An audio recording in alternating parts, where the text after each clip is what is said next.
Good morning, everyone. Hope you're having a fantastic weekend so far. As usual, give me just a sec to make sure I've got everything set up that I need to.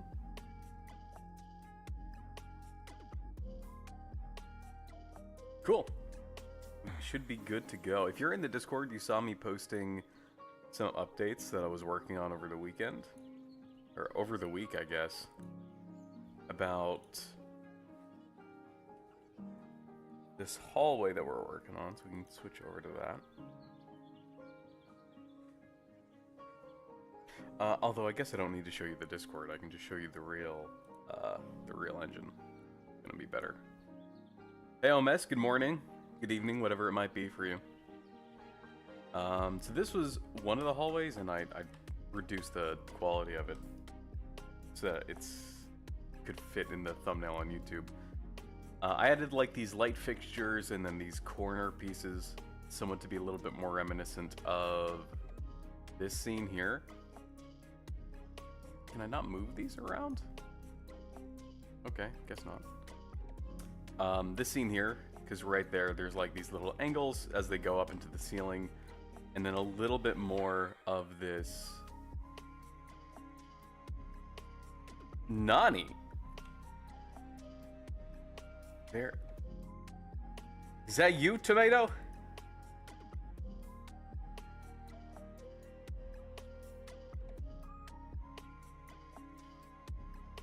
It's been so long.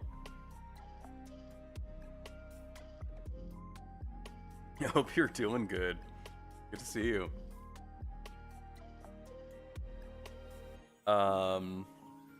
Let's open up the engine. If you're in the Discord, you saw that I mentioned I wasn't a huge fan of how I did the ceiling here, as opposed to kind of how it looked without it. Obviously, I need a ceiling of some kind, but having this type of contrast, I don't know, something feels off about it. I'm doing pretty good. How about you? Life's been really busy. Yeah, I feel that. A lot of my weeks have been just staying later at work, getting things done. Not like super stressful, but just like spending a little bit of extra time, and so reduces some of the free time I've got.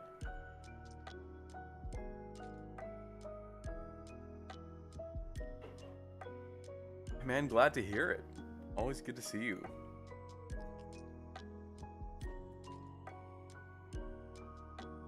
One of the things we might do today is in Blender figure out the actual way we want to line up the origins of these models, so that way when we import them in Blender, I don't have to import them in Unreal Engine, I don't have to like spend too much effort trying to get them to fit into place, because they'll already be in the grid that they need to be.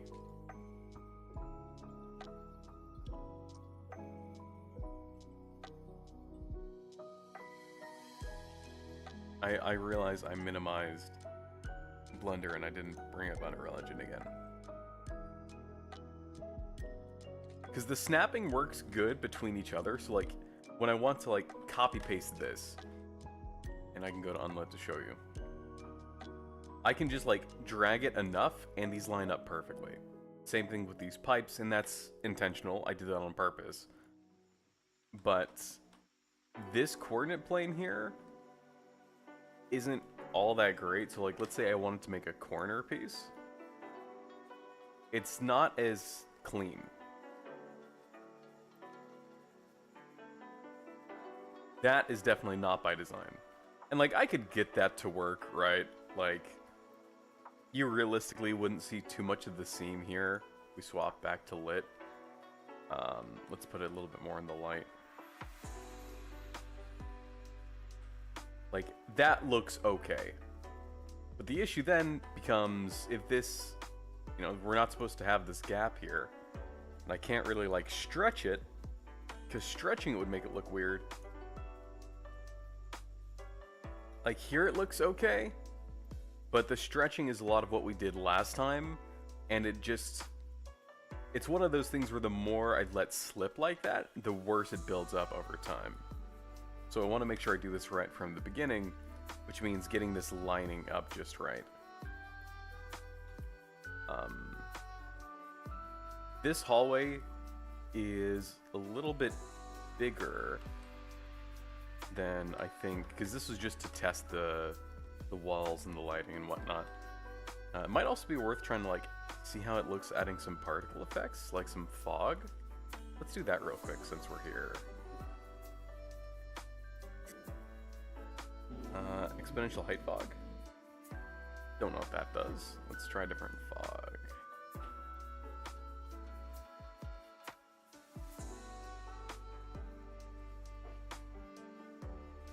I thought there were 2 types of fog. Am I wrong?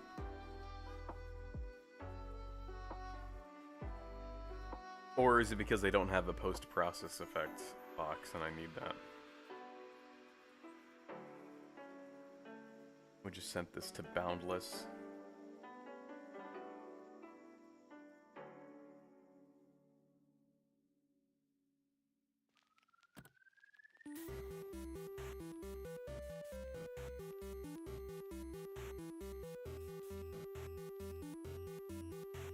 It's Cloud.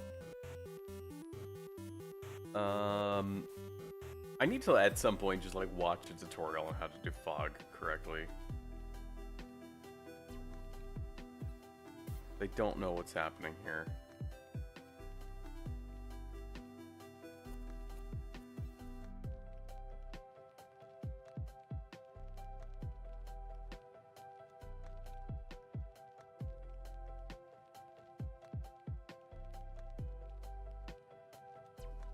Oh yeah, the Phasmophobia Island like thing looks sick. I want to do that.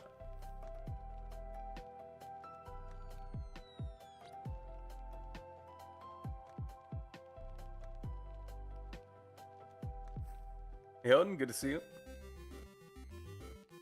Good morning. Local height fog? Oh, okay. Why is it so dark? Ooh.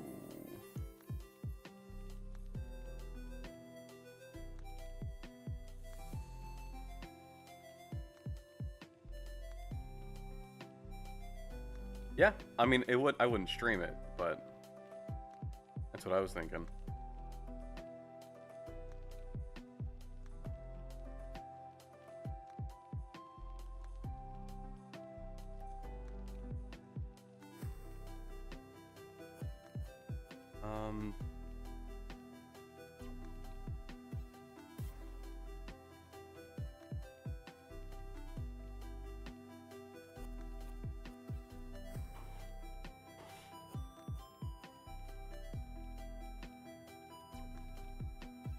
Alright, does fog even help this in any way?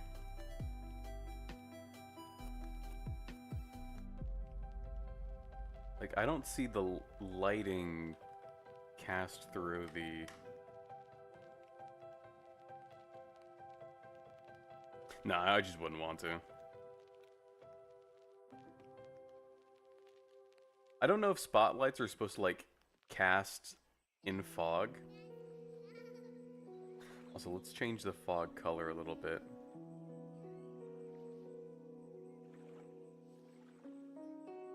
Spring always arrives quietly. Like it remembers something.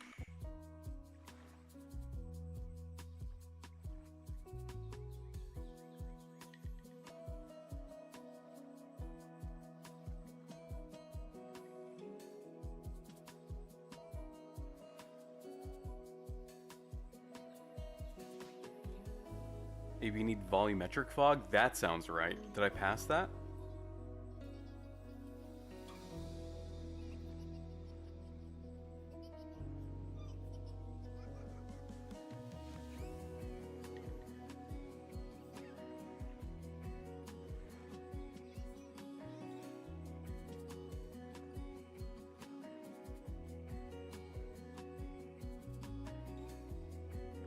Oh, that's not even a thing.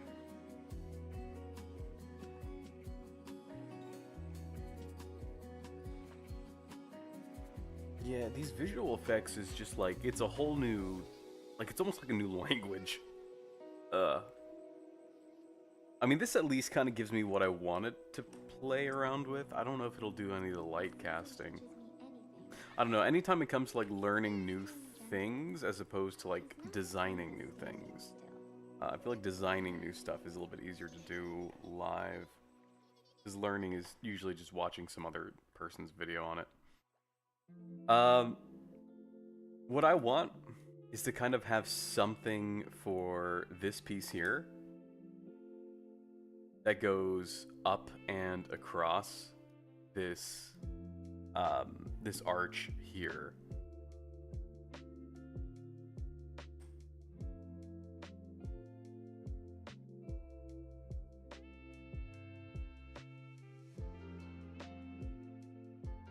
Yeah, I would, Basti.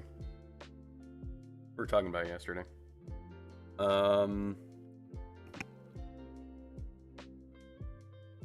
I just tried copying and pasting, and that was the thing that I said didn't look as good. Go back to it. Like just taking what already exists and moving it up there. So I might want to design something new. Oh, I also had tried changing the size of it. I'm tempted to try to design something new. I just don't know what that would look like. We go back to the reference I was using, which was here. It's hard to see, and I'm not trying to take it exactly for what it is,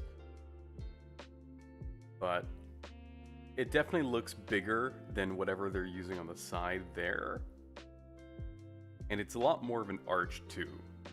Like it sticks out more from the rest of the ceiling than this piece of the wall does. Almost like it's a steel beam that maybe bends a little bit here. This one doesn't exactly look like that, but let's see what we can make.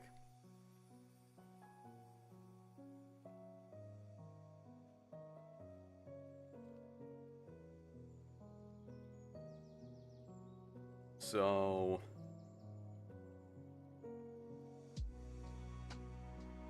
the question on should I continue from this or should I try to make something new? Like a new shape. It kind of looks like it would be a new shape.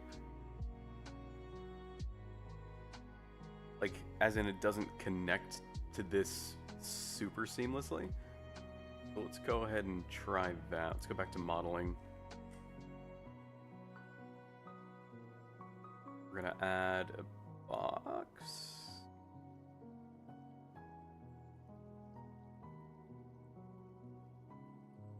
Change our increment, or change our snap to increment so we can line this up a bit better.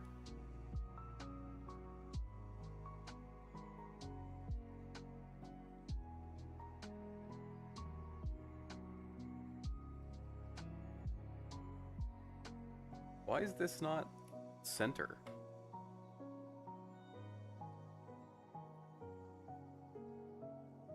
That was weird.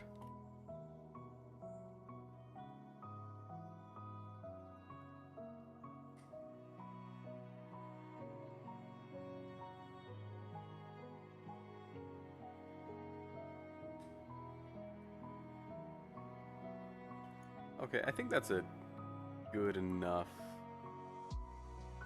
shape or size. Maybe that.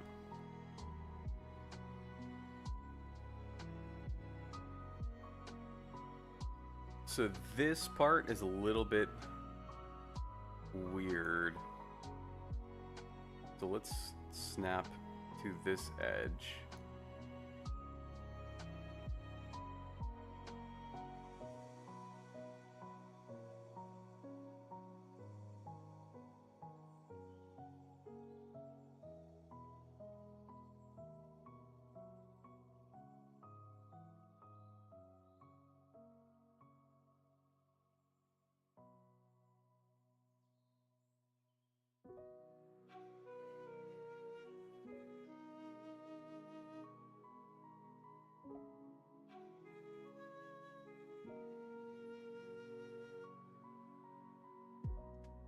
just like, this isn't super exact, but I'm trying to see how this might look. That doesn't seem too bad. I would likely keep this weird corner here. And honestly, what might be a good idea is if I dissolve this edge.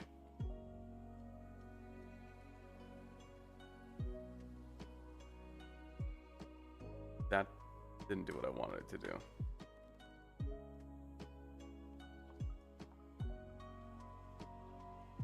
Like, I want to cut this in half diagonally. I thought, oh, wait, if I do this. Turn that back on. Okay, cool. What's it approximately? So 0.25 is probably what it is to be exactly half.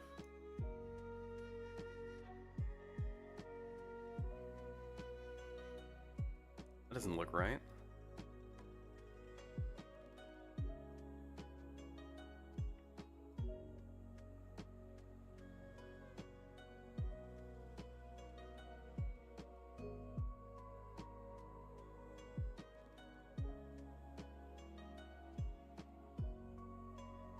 Hold on.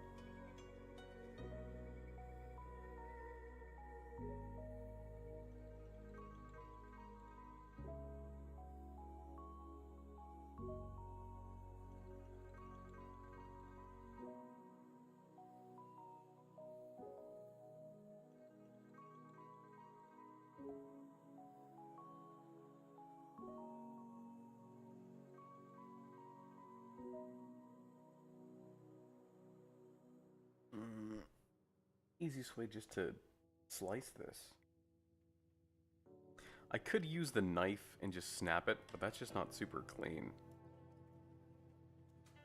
And also just didn't even try to snap to the vertex there.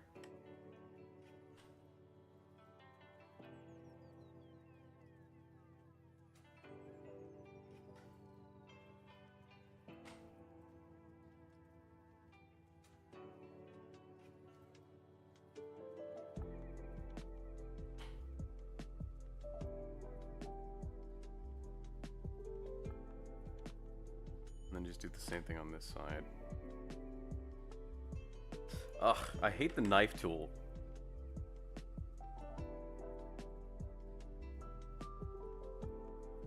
Like, let me cut to that edge. And I have a feeling it didn't even do that. I have a feeling it made two separate, yeah. Oh, so annoying. Okay. But no, that's not gonna work.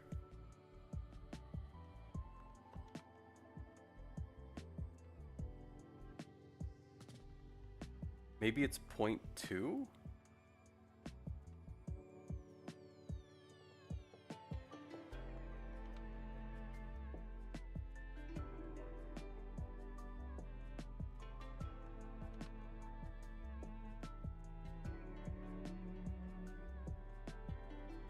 Okay, what if I do that?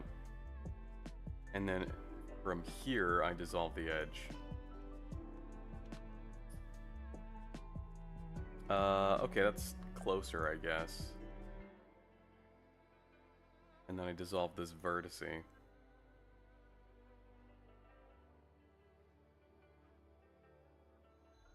So now this is perfectly half. And then I just put the face back.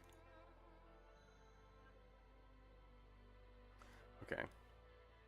I'm sure there's a single button that can do what I just did. I just don't know what that is.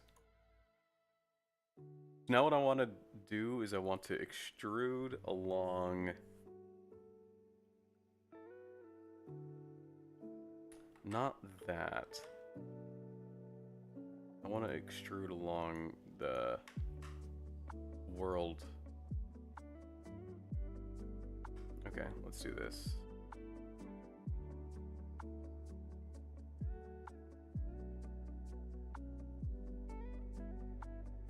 Global.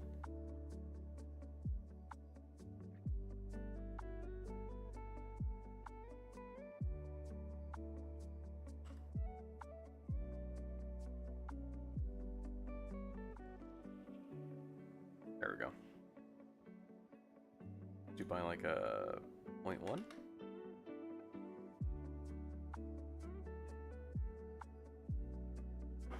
Also, give me just a sec. I'll be right back.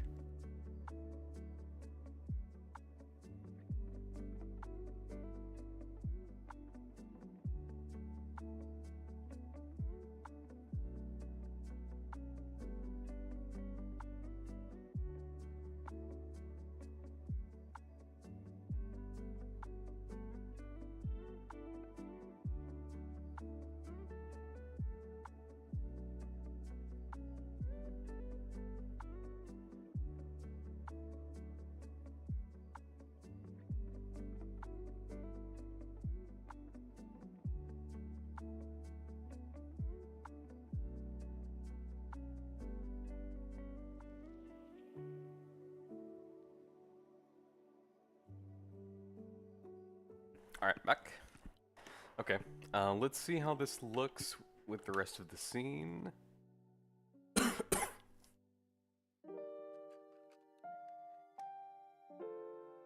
Not too bad. And then if this is the... What? Why is it...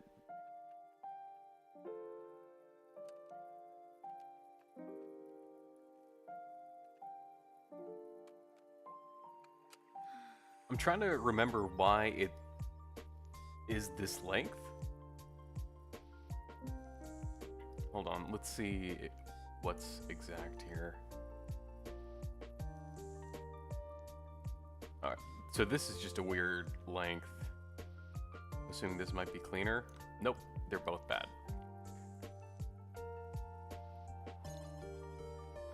I guess this doesn't matter too much. The ceiling... The ceiling math doesn't matter as much as, like, the walls, or, like, the top down.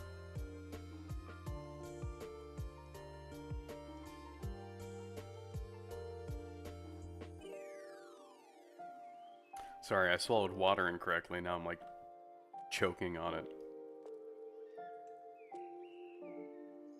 Okay, I guess I'll just have to deal with that looking weird. Let's go ahead and snap to this edge. Just so at least that's a match. I might have just done this based on vibes. Like, this felt like it was long enough.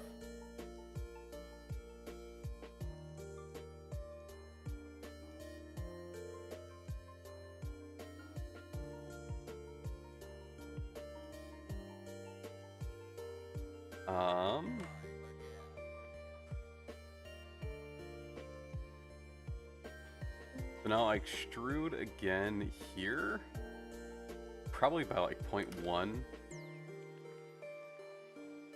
because I want to have like this length here, the same length that goes across. I'm guessing 0.1 wasn't the answer. How long is this? 0.1.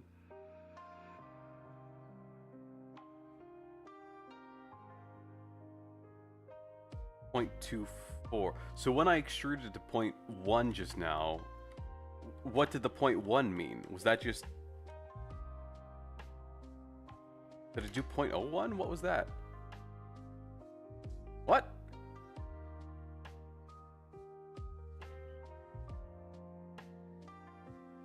How is that 0.1 if this is 0.1 length?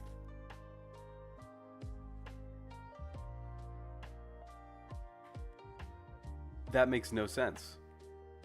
Am I crazy?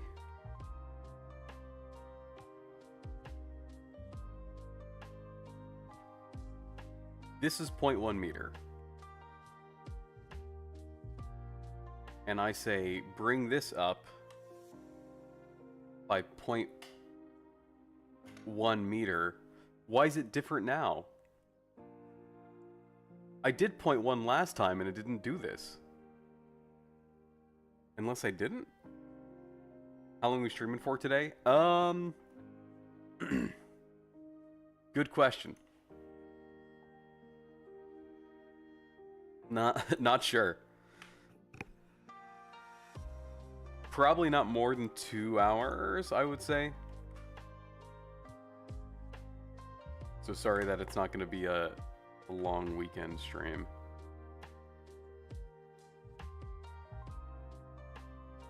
Also, why are these edges not dissolving? Okay, let's just... I think we've made a mess here with the vertices, so let's clean up. Merge by distance. Okay, so we removed 6 of them that were doubling up. Now I could ideally delete these.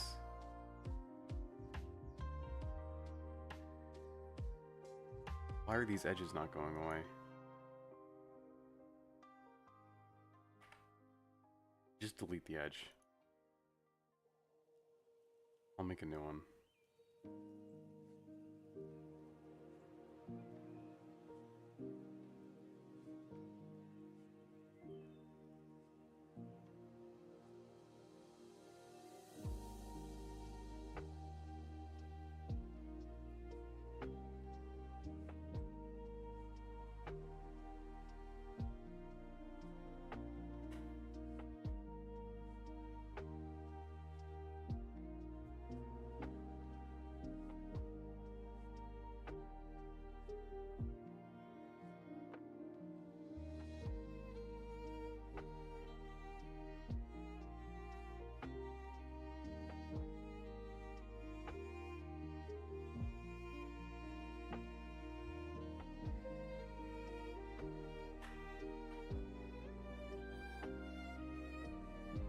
Okay, there we go, that's clean.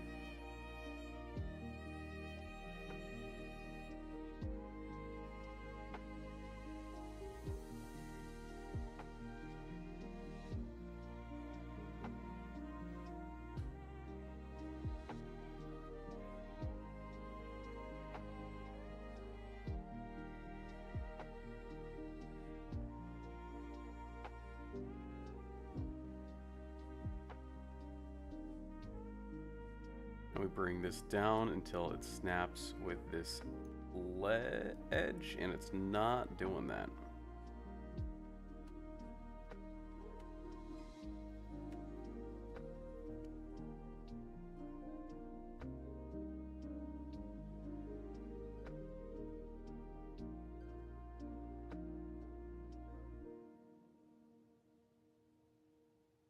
Something like this is what I was hoping to do. Although, that makes a weird shape here. Because angles, I think.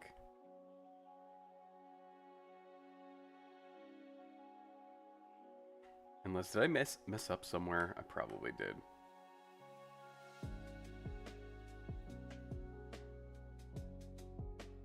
This is 0.1. How big is this? 0.1.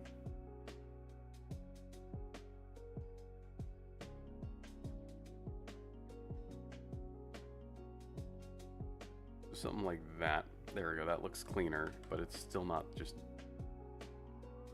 let's do...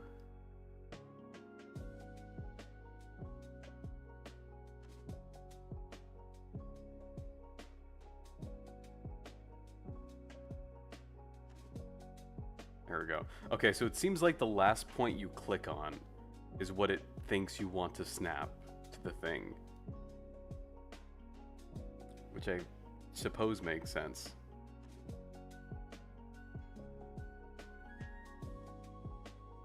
And then for symmetry, let's get this to snap. Be back in 20? No worries. Okay, that looks clean.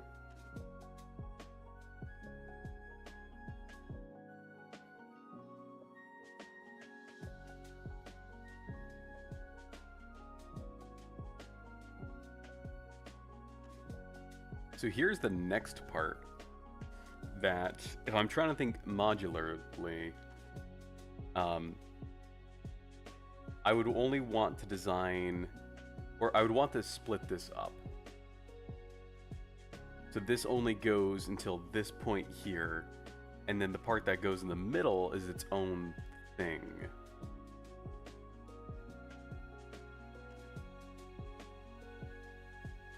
So before I do too much work on this, let's figure out the thing that I talked about at the top of the stream, which was we need to figure out how to line these up the correct way. Let me make sure that this distance is the right distance that I want. Get the measure tool out again. 0.3, I don't know why I chose that. That might have just been vibes at the time.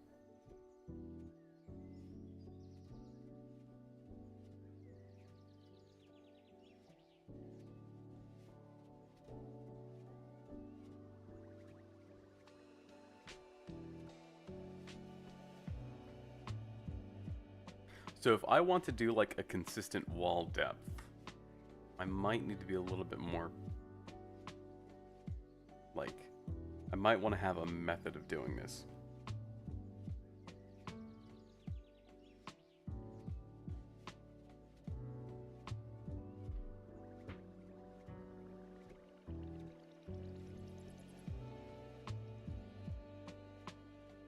If any of you are new here, the idea was that these grid cells, even though we've kind of used this to gray box the room, these aren't the walls themselves. These are more so the boundaries that I'm reserving to... I'm reserving that space in the world to make the hallways and the rooms. So the rooms and the hallways can't exceed that boundary, but they don't have to fill it up entirely.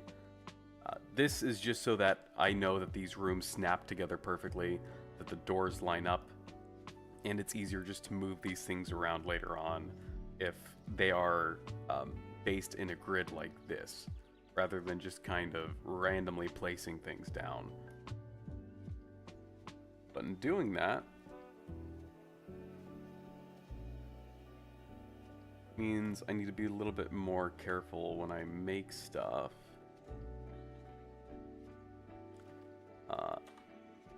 Inset.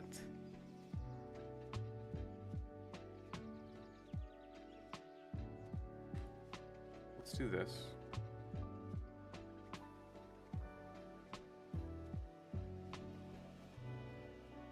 I don't want to inset individual, I want to inset all.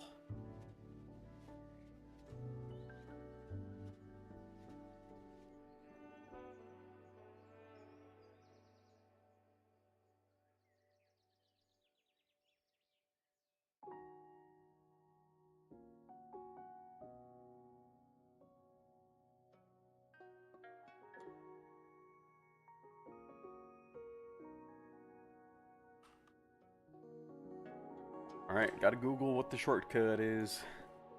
Blender inset multiple faces.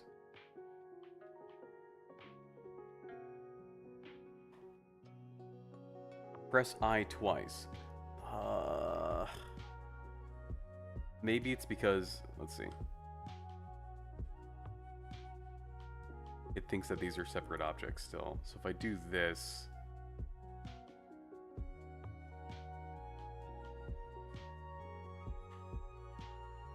and then I do this, there it goes.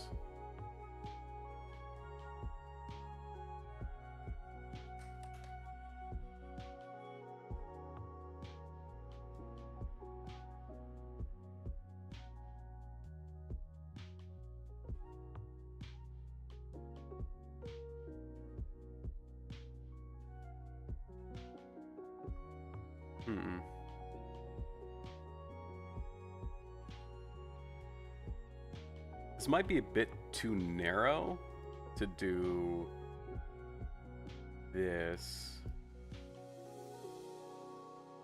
I think this will be something easy enough to fix as I go on though. Let's try a different inset value. What is something like this? This is a 0.3. We did like a 0.25. That might be a bit better. So we'll go with that.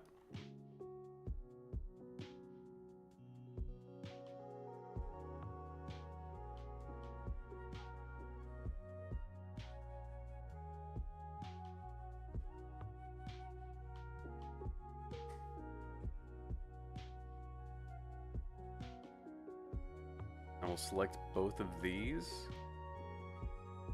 We'll select this entire face here. Actually, let's be a little bit more clean about how we do this.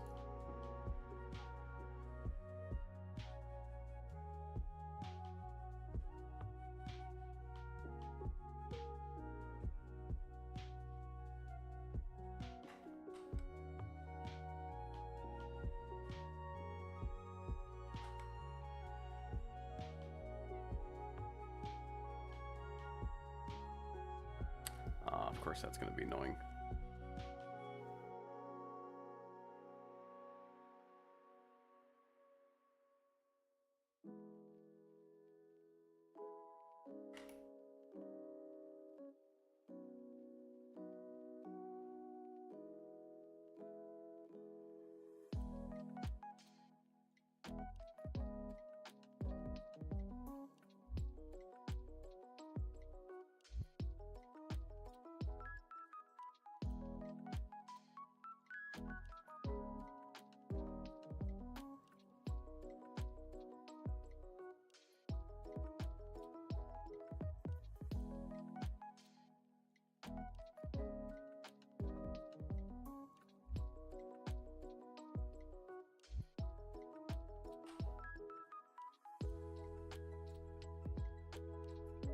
There we go.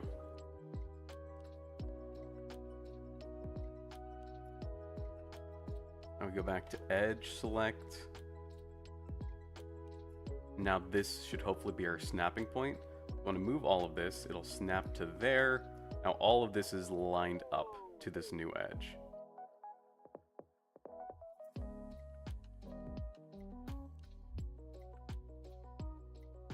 So there was an easier way to select all of those, and I'm going to go ahead and do this now. In case we have to do this again.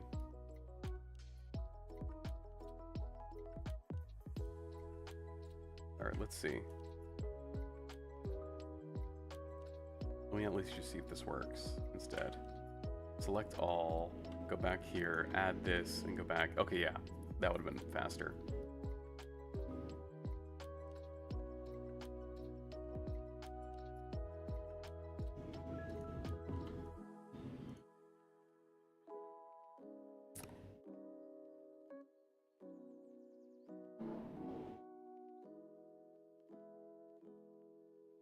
There we go. Okay, cool. So now I want to change its origin point. The origin point of this object is up here, I think.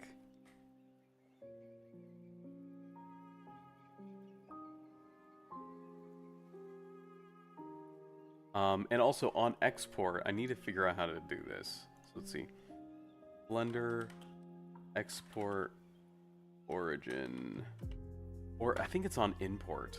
Shoot, I can't remember. Let me Google this.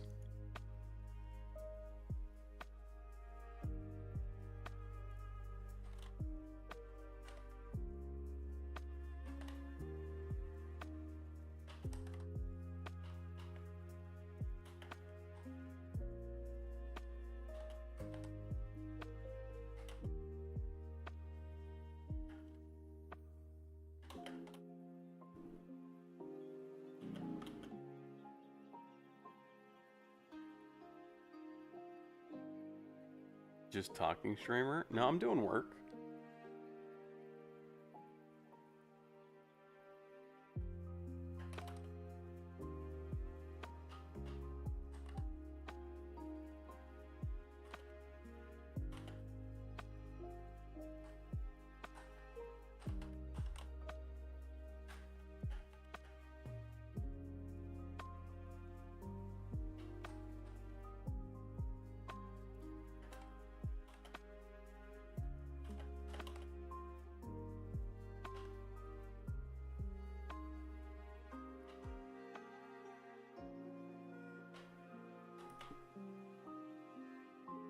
Play secure place? You're not feeling it?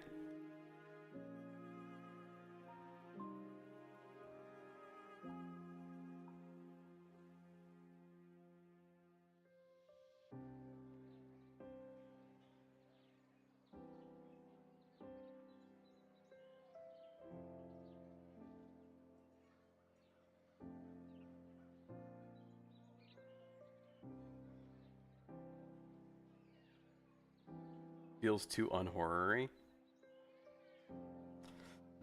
How much do you look like Asmongold? Yeah, I'm maximum gremlin. Alright. Well, it's also a weekend, Poit, so it's like a weekend morning, so we're just kind of chilling. Here, we can get scary.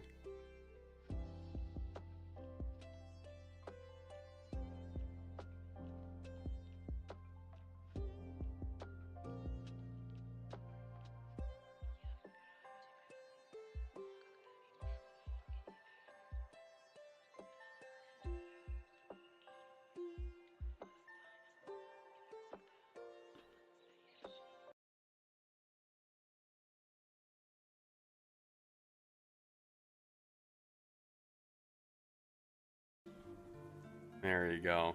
Is that the scary vibe you wanted?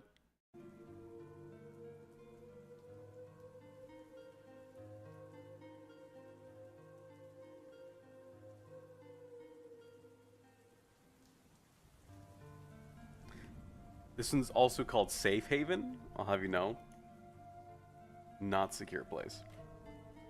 Okay, so I'm being told the correct workflow is move your object to world origin before export. I don't want to do that, because if I move it to world origin, then that kind of removes where I have it in this world.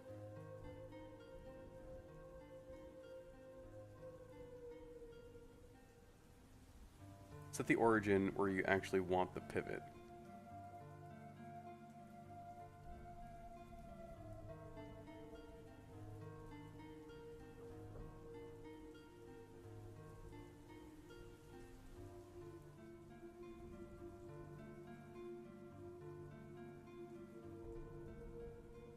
I feel like it's lying to me. I feel like I've done this before somehow. Oh yeah, they Googled just synonyms of secure place.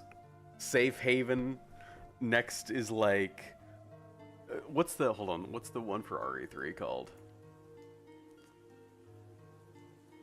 RE3 save room music.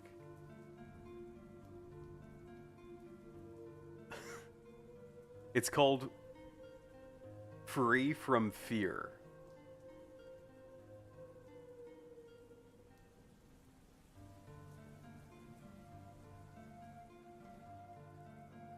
What about RE0?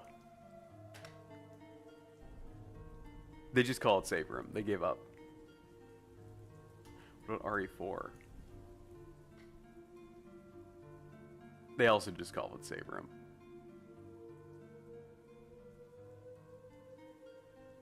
They ran out of synonyms. I'm pretty sure you can import, because either way, this being the origin is wrong, right? That orange dot here, it's pretty easy to fix that.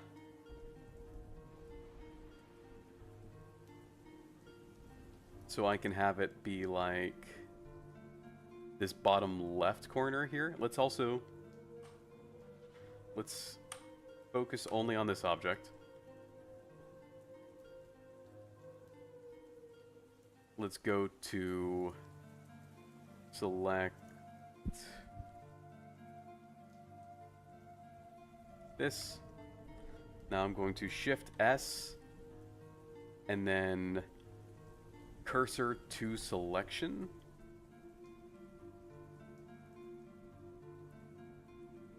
And then if I go back to object mode, I click this again and then right click, I can set origin to cursor.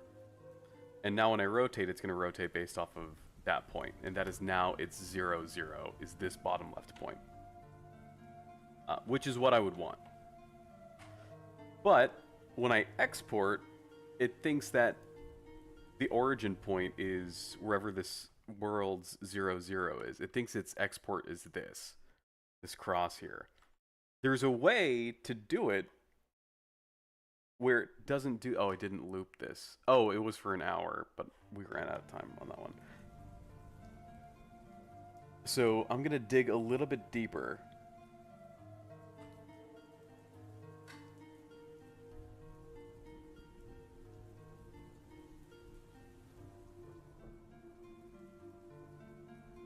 If you don't want to move your objects to 0, 0, 0, adjust these settings in the Blender Export FBX panel. Select Mesh Only. Transform panel. Uncheck Apply Transform. Uncheck Add Leaf Bone. Set Smoothing to Face. Let's see if this is right. I don't have a lot of confidence in this answer. Well, I'll try it. So, what did it say? Uncheck Apply Transform.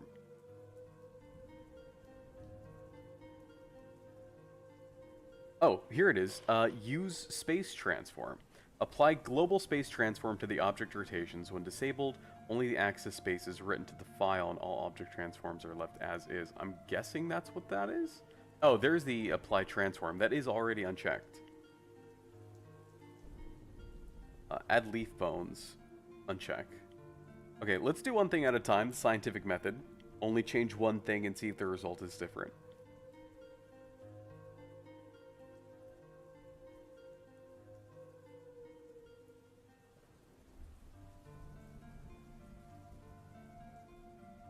Going to apply this to room wall variant 1. And then in Unreal Engine, it should hopefully notice that a change has happened. And it'll prompt me to re-import. But that didn't change its origin. So when I click on this, you'll notice it still thinks its rotate point is here. So if I try to rotate it, it does that weird thing. So that didn't work.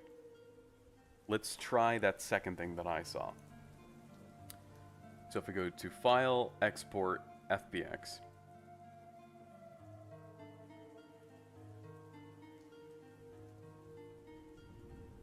I uncheck U-Space Transformation.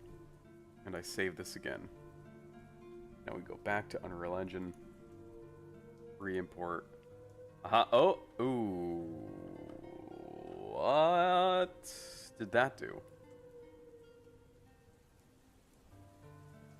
That's worse. That is way worse. Okay, let's fix that.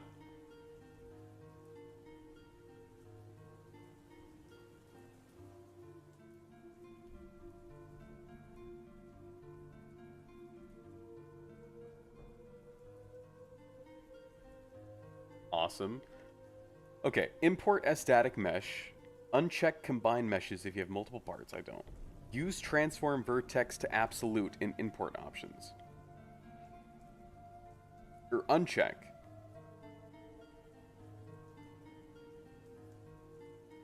Can I change import settings after it's already been imported? Have a good one, Hoden. Take it easy. Out of harm's way. Honestly, Poitso, that's a great name. If I end up making a piano piece for my save room, I'm stealing that.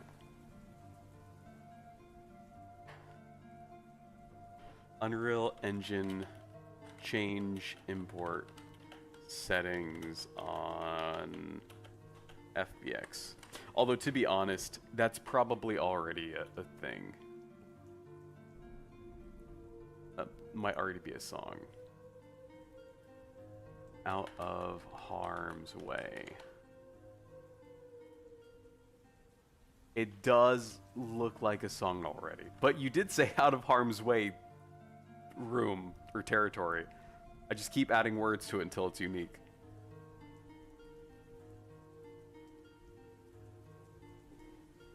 In Unreal Engine, you can change FBX import settings during the initial import or modify them for an existing asset and apply changes on re-import.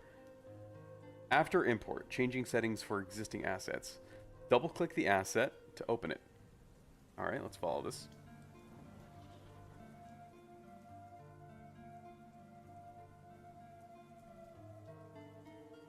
It's open. Scroll down to import settings section. I have a feeling this is lying to me. Oh, it is. Here we go. I'm looking for transferred for text. Yes! I uncheck that. I save it. That didn't do anything.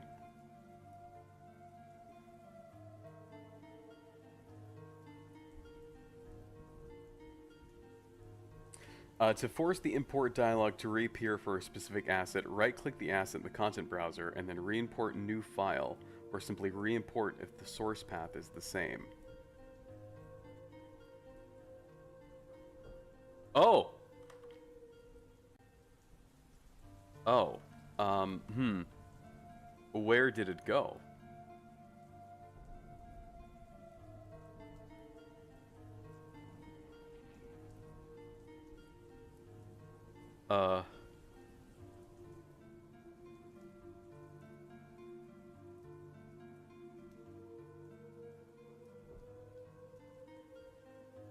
I was excited because I thought I found the thing to fix the thing.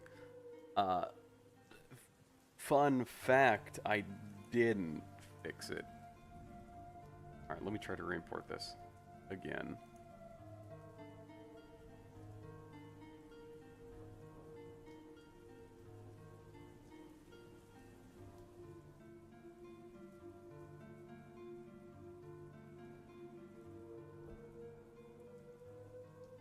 Okay, so apparently what I changed was the bad thing.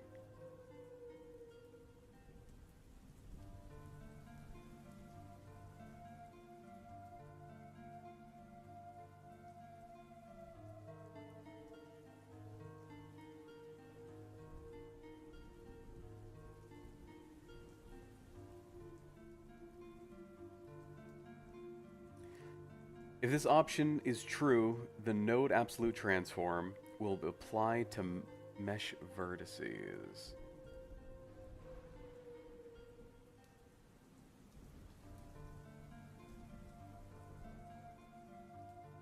Hello, Frost.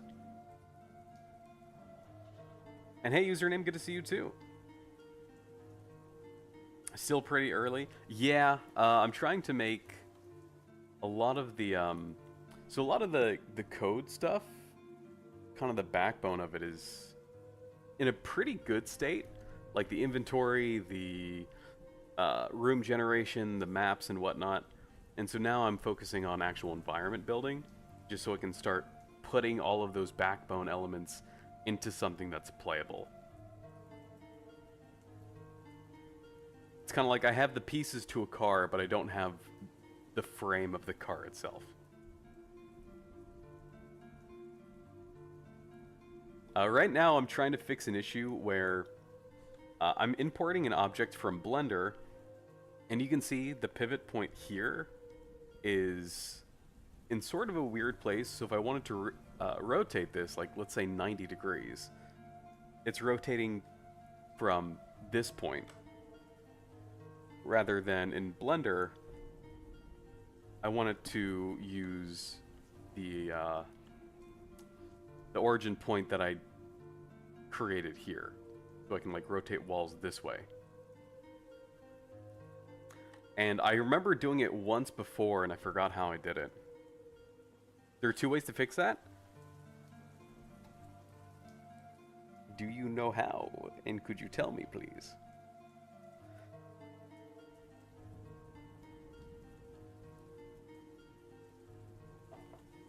One's in UE, one is in Blender.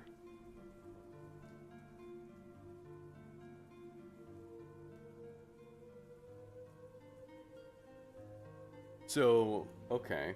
The one in Blender that I was looking at was, and this won't show up on the screen, but during the export, a couple of things were saying uncheck apply transform, but that didn't really seem to do anything. Which do you prefer? Let's start with Blender. I guess whichever is easier, but they're probably just the same thing, right? Like you uncheck a box in the import or export setting on one way or the other. I would think Blender. That way, if I ever use these objects somewhere else, the default import settings are going to be correct. If you want to keep whatever you have in Blender scene... Oh, okay, yeah. Because I'm familiar with moving this to, like, the world 00. But that's not really something I want to do to keep these things in the scene together. So, okay, Unreal Engine it is then. I was looking at these import settings down here, and this looks invisible because it's a plane, so the normals are hiding half of it. I thought it was this one, transform vertex to absolute. But unchecking that and then re-importing, just like, it runs away, and I don't know where it ran off to.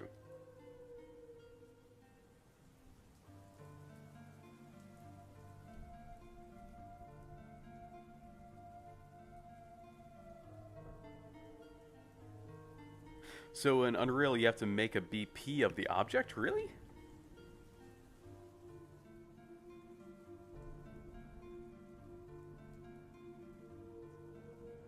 Mm-hmm.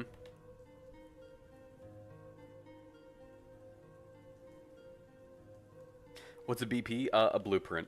So I have to essentially turn it into an object from a, rather than just a static mesh. Because you're going to use another comp as your origin. Oh. Yeah, I'm familiar with that method. Because I've done something similar with how I made doors previously. I don't know where I kept the doors. Let's see. Interactables door. Here it is. I think it's this one. Right, it's the same thing. When I wanted the door container, there's just the door mesh. Like when I wanted it to rotate, I had this scene be here, so when the door rotated this way, it rotated and opened as the way you would expect a door, even though the door itself is here. So, okay. I was just hoping that there was like... Because making a blueprint for every single mesh, I feel like that's going to be a pain.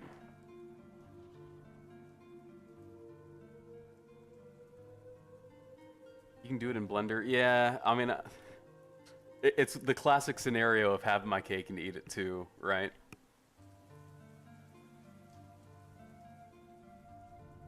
And just move it back. Yeah, I think that's what I'll do. So let's go ahead and do that now. So we have this object. Move these to 0, 0. Now we can export.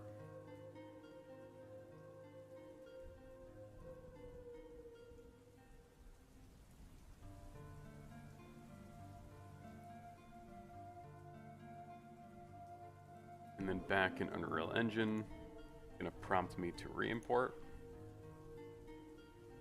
So now they're a little bit off, but that's fine, because I just have to move them back. Whoops. Why did it move all of that at once?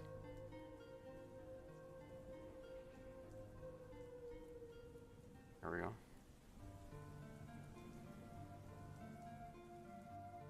Oh, this might actually be easy because of the normals. Let's see.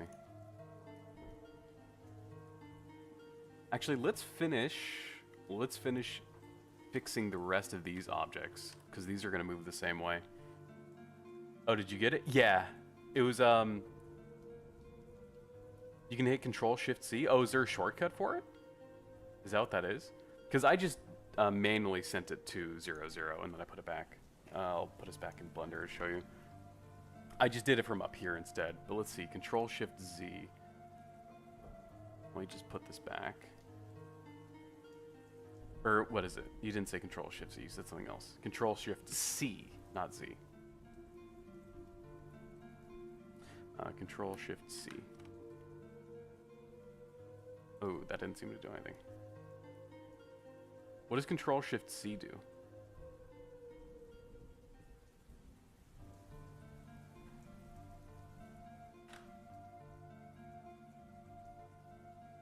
Nah, that is just move the origin point. Oh, I see.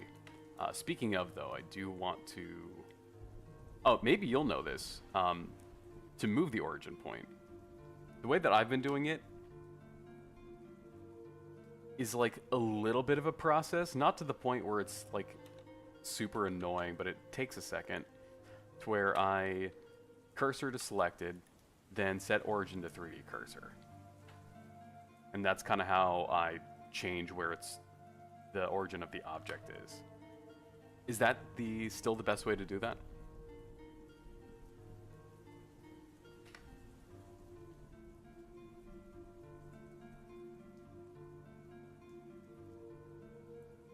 For that, yeah, okay. I've been like slowly climbing up that Blender learning curve, and I really like it a lot. I like the tool a lot. Some things aren't super obvious though.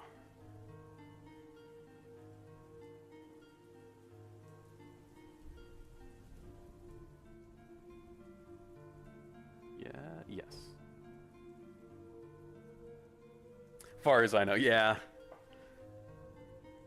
See, what's been nice, like, I have my gripes with, like, AI chatbots, make no mistake, but it's been pretty good at telling me what the best shortcut is to do things. Because before, you had to dive into the user manual, and they have weird names for things sometimes.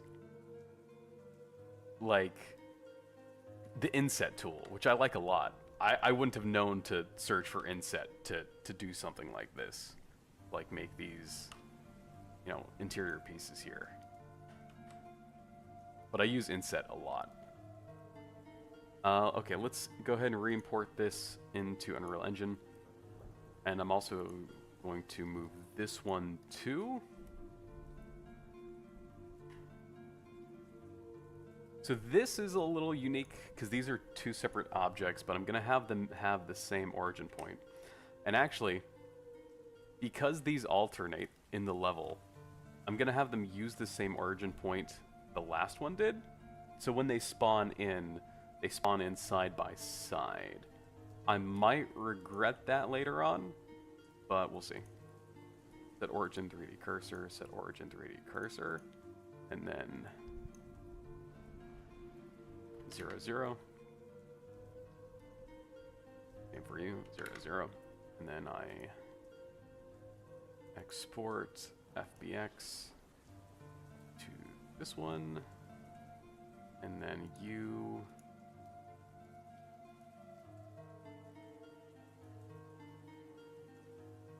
to here.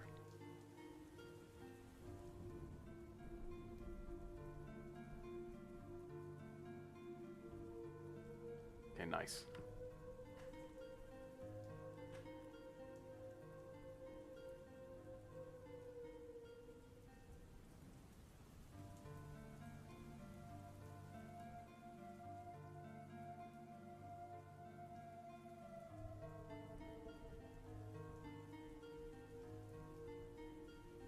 And then just something like, actually this,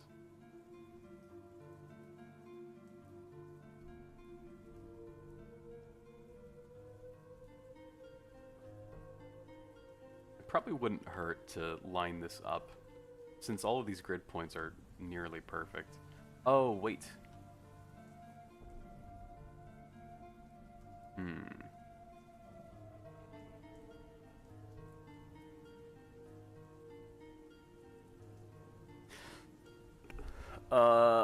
I'll have to deal with this later. It's... So to fully explain... okay. Fully explain what I'm thinking here, that I'm gonna deal with later, is when I'm making these rooms, you kind of see how I set the boundary for what each room is gonna be. This grid-based system is ultimately because there's something else later on, a different feature that the game has that really needs to know where the rooms are in a 2D, 3D space and how much room they take up. And easiest way for me to contain that information in a data structure is by using a grid. So in this case, I can say room 2 is on access, like, what would this be? 1, 8 or something, and takes up cells, 10 by 5. Now the rooms themselves don't need to fill this entire space, but this is the boundary that they're allowed to sort of exist within. So a good example is this hallway. The walls don't go up to the boundary of that room, they kind of stick out a little bit. Just because this might be too wide of a hallway, but using a grid cell of 1 would have been too narrow of a hallway. Anyway, the issue that I'm having is, do I make the origin point this, or do I make it based on the grid that it exists in? So that is something I'll have to figure out later, because that's going to depend on what workflow ends up being better for me. I would imagine still probably these local points rather than these points here.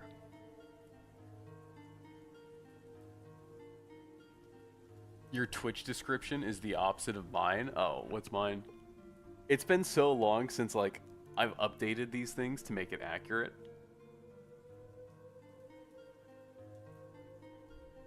Oh, I don't even have my Twitch page up.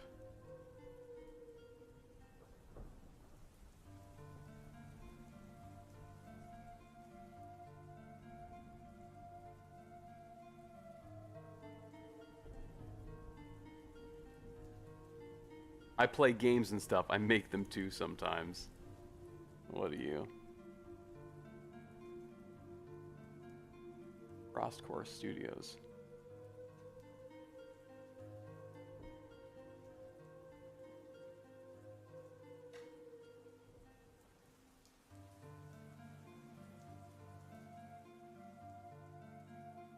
Mostly game development and stuff. Sometimes I might play them too. Currently working on a horror game called See You. How's that going? Also using Unreal Engine, or...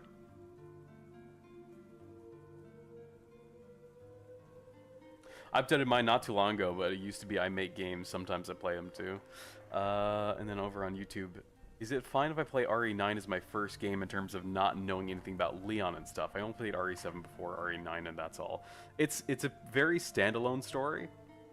If you played the other ones, there are things that they will mention that you will recognize, especially from Resident Evil 2.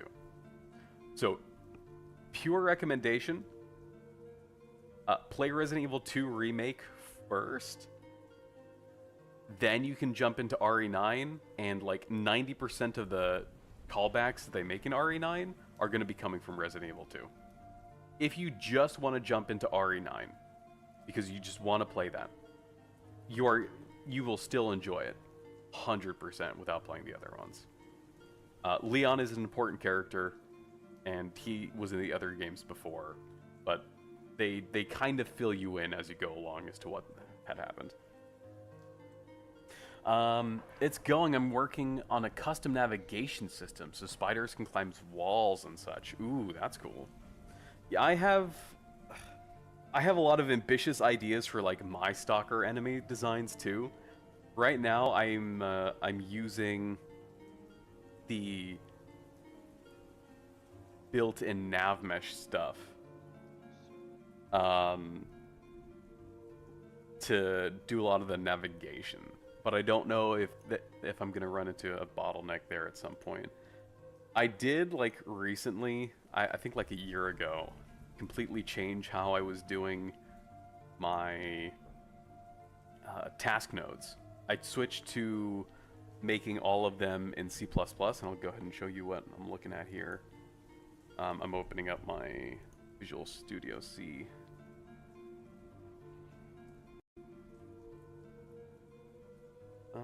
VS Code. So here, like, all these BT task nodes are the individual nodes that it has in the behavior tree. This was so much easier for me to try to implement in C++, at least for me, because it's a lot more organized looking at like even 37 lines of code as opposed to like 10 different nodes in a blueprint.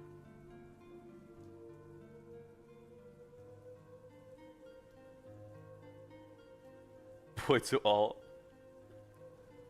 It is good for anything except if you want to climb walls. Okay. I'll have to keep that in mind. I don't know if I'll have anything that climbs walls. Grace was an important character. I know that Leon wasn't that important because man is in his 50s. How long can they even make the man do this? Grace is a new character. So she wasn't in any of the games before. So everything you learned about her is new, and it's going to be in that game. Leon is about 50% of the game, though. It is about half and half. I started my game like at the beginning of 2024, which it's kind of been slow going. A lot of it was I had all of these ambitions and then very quickly had to humble myself. And then rather than just giving up in its entirety, I've just been learning what I needed to learn to be able to do this. And it's been fun. I've been having a lot of fun with it this entire time. And so I'm glad that I stuck with it. One of the only reasons I have stuck with it this much is because of the live streams. You know, when you tell people, hey, I'm going to do something cool, you kind of get in your own head about it. It's like, well, I already told people I was going to be doing something cool, so I might as well keep trying.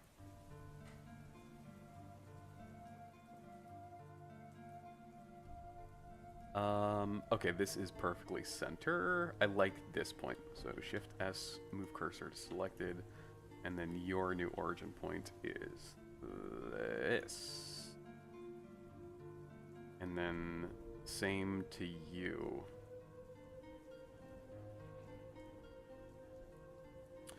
Actually, let's move these pieces back.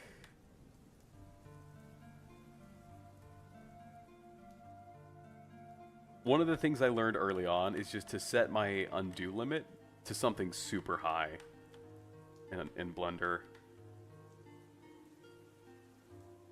Because, oh man, do I mess up all the time.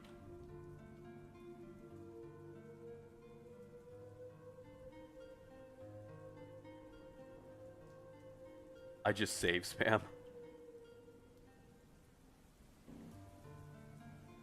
That works too. And then you revert? Or... See, that's one thing too with, especially with a lot of Unreal Engine stuff, is sometimes undo doesn't actually undo stuff if it's like a re-import or like a level change. So I use revision control like all the time, because just hitting that simple discard button or revert change button is like the master of all undo. Like a much better Control Z. I've had to revert some stuff more often than I would like to admit. If I'm working with characters, I have like 5 different saves: base model, rigged, animation, etc. Ooh. At some point soon, I'm gonna have to get into character design. I did it a little bit, super early on.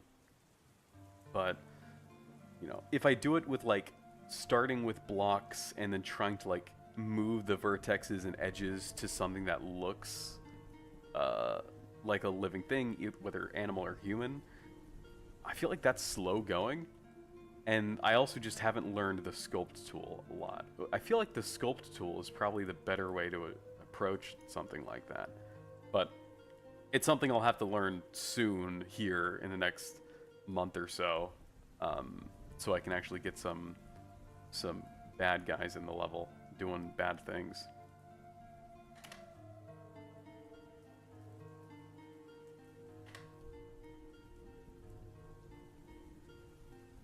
Export FBX.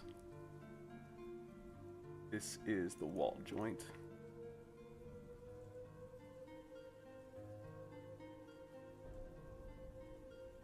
Characters are my weak point in my game dev tool bag. Yeah, I would say same. I really haven't even tried too much. Like, you can see in my... I still use just the third person template.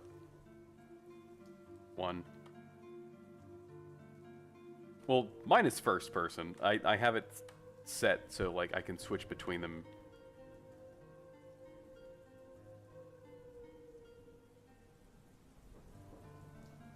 But the actual gameplay I'm envisioning to be first person. Third person was more so just for, like, debugging. What I know that RE7 was like completely new story, and now I'm waiting for them to connect them to RE9 stories through Redfield or something. Did you play RE8? Because RE8 is a direct continuation of RE7. It's pretty good. Pretty good. I liked it. No, I did not. Are you just not learning about this? Is that Village? Yeah, you play as Ethan in Village. Ethan is there, Mia is there, Chris is there.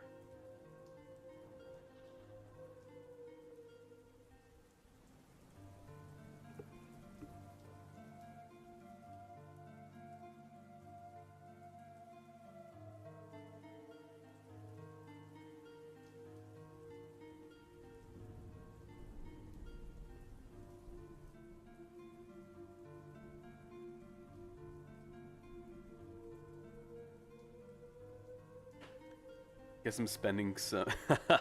Luckily, like, all of the Resident Evil games are on sale right now. At least they were, like, a week ago. Even the classic games, like, the 1996 versions they brought back on Steam. Which I was excited about, because I love those ones. Yeah, I mean, if now's... You know, now's the time to fill up your library, because a lot of those games are on sale. Last I checked. What is Resident Evil 0? So when the GameCube came out, I don't know why they decided to make a prequel story to the first game. But in the first game, there's a character called Rebecca. I can't remember her last name. But character called Rebecca, and she's like, oh, I was here before you were. Because the story is that Bravo team got sent in first, and then they went radio silent. And then Resident Evil 1 starts with Alpha Team going in to find what happened to Bravo Team. Resident Evil 0 is you're that first group that got sent in. Why they decided to make a game about that? Not sure. It's fun, it's weird, and it's tough.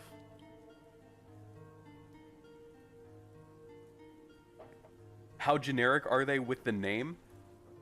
So the other main character is Billy. You also got Marcus. You've got, well, that's like most of the characters. It's just, yeah.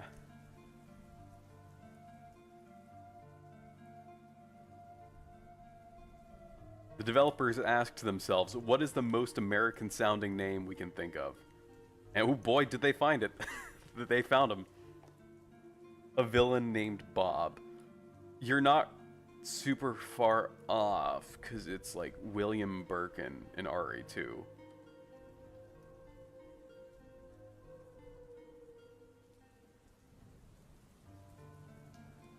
I forgot, what was the name that people short to Bob that just didn't make sense? Was it William? Or am I just like, is that a fever dream and I'm just making things up and that doesn't mean anything? Bobby. No, I don't think people just name their kid Bob. Like, imagine calling your infant child Bob. What is Bob short for?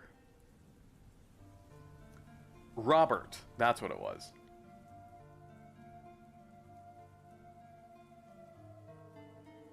William became Bill. I don't know. Oh, medieval trends? Similar to how Richard became... Oh. William became Bob. William became Bill. Bob became a popular rhyming name, diminutive for Rob. People are weird, man. Yeah, I thought that was weird too. There's a game called Idols of Ash on itch. Recommend you give that a go. It might still be free. Oh, what kind of game is it? My go-tos are like Resident Evil's Silent Hills. Like the old Silent Hill. Like 1 and 2. Almost exclusively those two. I don't care too much for any of the other ones beyond that.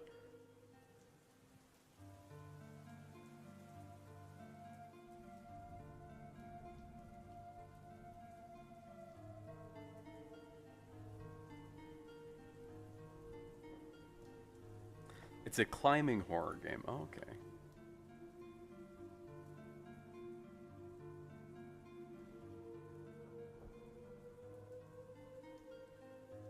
Short game, but man, is it really good. I'll have to take a look at it sometime then.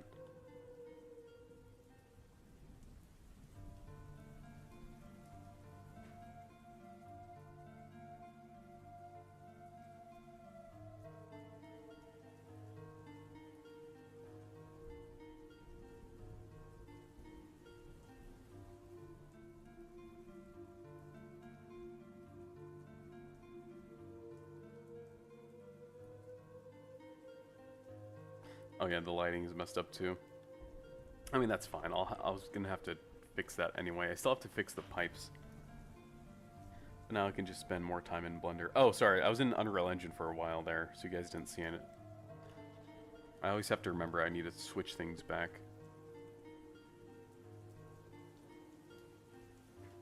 Okay. So the reason I did all of that is because I'm going to work on this object next, which, for reference, I'm using this small scene from Resident Evil 2. Kind of like White Knuckle. I haven't heard of White Knuckle either.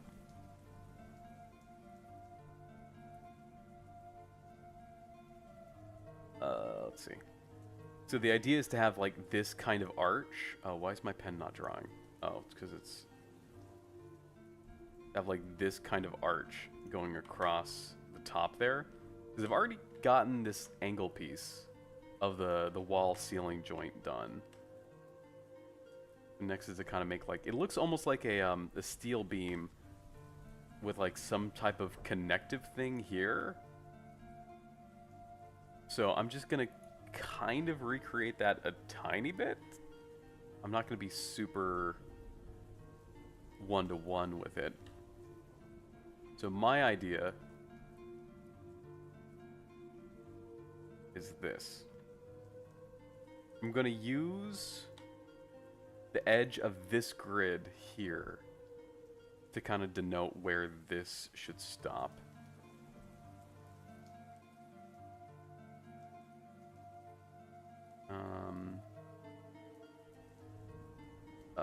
Edge. And I also did that wrong. I wanted to extrude. And that's the edge. That way, if I want to make a hall bigger than this, I don't need to like stretch this out. I can just make a middle piece that's exactly the length of one grid cell, like one of those, and then fill it in between. And then this just exists on very specifically the wall there. And because this is also split up, I can make a room that's 3 times as big, and I can just move these higher by however many the grid count is. So let's bevel these edges a little bit. I'm gonna keep these sharp, but this here, we're gonna bevel.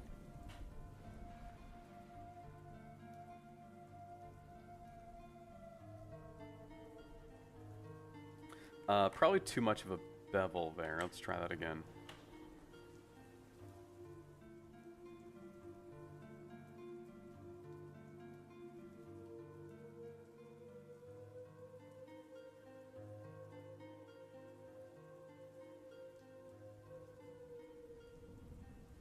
see if I mark this sharp.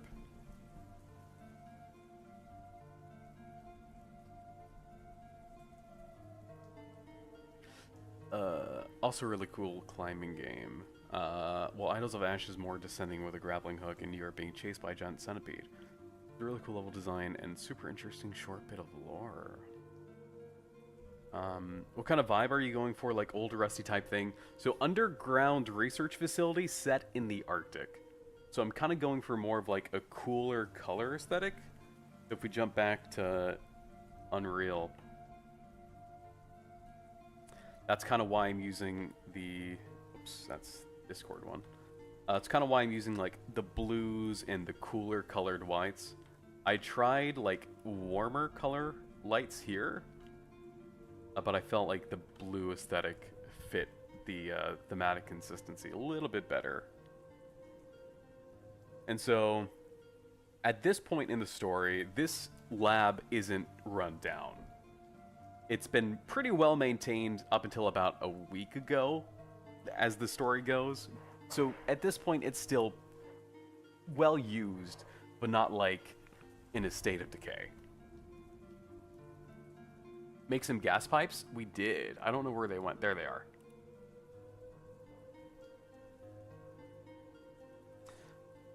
And I think they're in Unreal Engine 2, but when I moved the things out of sight, or when I changed the origin, it updated the location, but they're here. So I would just have to move them back in frame.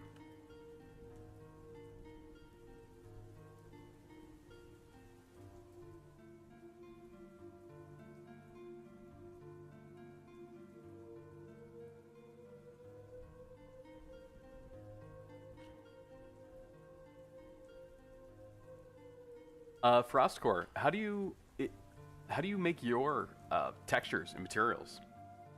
What tool do you use? I usually use Substance Painter, but I don't know if there's a good alternative. Because people come in, they'll usually ask me that, but Substance Painter isn't free. So I have a hard time recommending that to people. Substance Painter as well? Okay. That, I have a hard time using it because it's a, not because it's bad, it's great, but it's a harsh learning curve.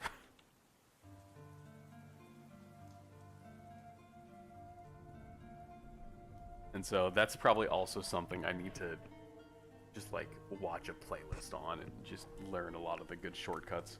I have the Steam version too, the one-time payment. There was an update like a few months ago that made it so it runs super poorly now, at least with OBS in the background. I used to have no issue.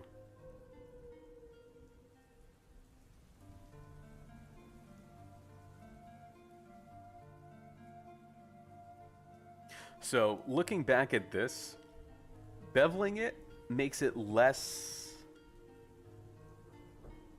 like a beam, I think. It's a little less... Like, I could still probably use metal, like a metal material for it, but I was thinking, like, I don't know. I don't know if this should be sharp or... That's a weird shape I drew. If I should make it sharp and a little bit more metallic like this one is, or kind of like what the best approach is going to be on this. Melon! You made it back from the depths of wherever you were. Welcome back.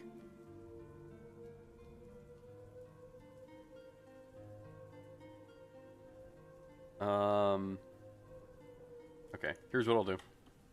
I'll make a copy of this to my clipboard and we'll undo a bit until just before I made the bevel.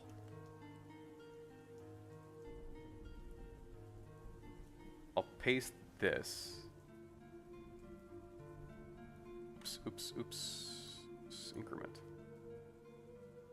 Move that up and out of the way, so at least we have it.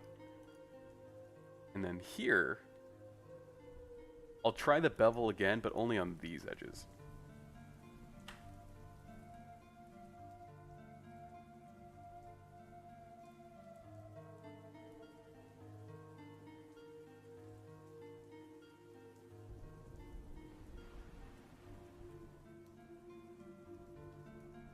That might look a little bit better. If you want a cheaper option for PBR paint, there's armor paint. What's PBR paint? I successfully added a gun into your game. Whoa, congrats.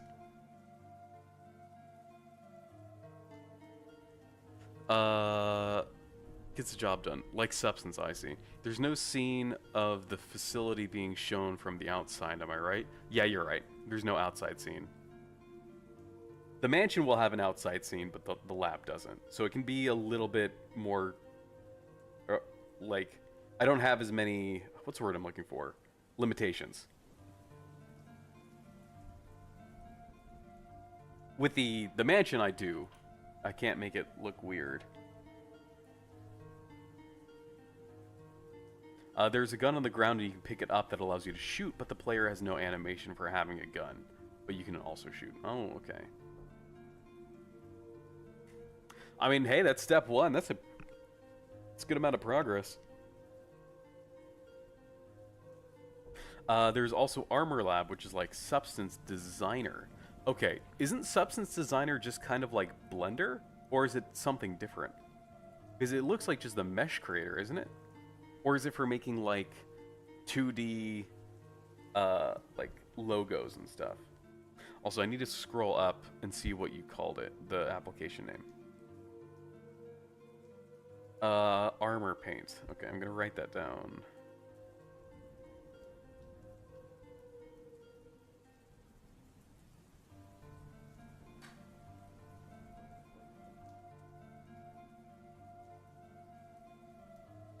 It's for making textures. Oh, really? Armor Lab and Armor Paint are separate?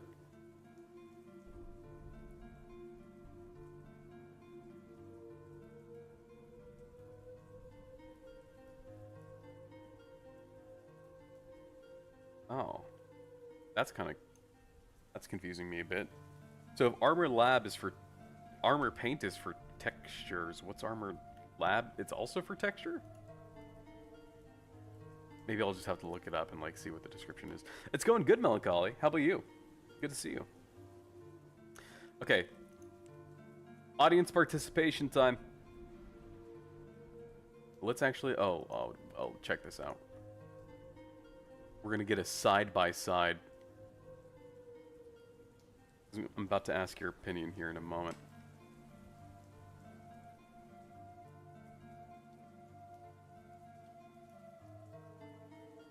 Oh, I'm so glad I did this so that they line up perfectly. Hold on.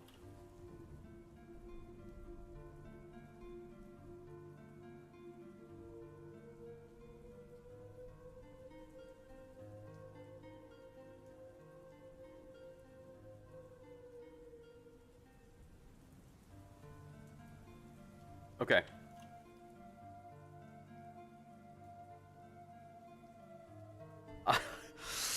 I know that it's going to be hard to tell, especially if you're watching on mobile. But there's a little bit of a difference in the curve here as opposed to here. Like, this one is a little bit more sharp. This one is a little bit less sharp. Do we have any opinions on what we like more? So Armor Paint's like Substance Painter and PBR Painting. So you load a model in and paint directly on it. Substance Designer and Armor Lab is like PBR Texture Designer. Okay. Imagine a mildly infuriating version of the game where everything is slightly misaligned. Yeah, that's most of my projects. Here, let me show you. This is the one I made for Halloween. It was unfinished, but I pooped it out anyway because I said I would have something ready to show for Halloween. Where is it? Here it is.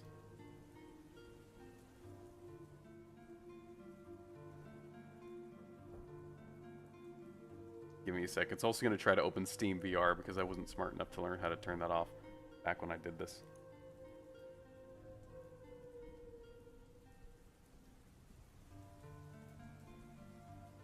Boom.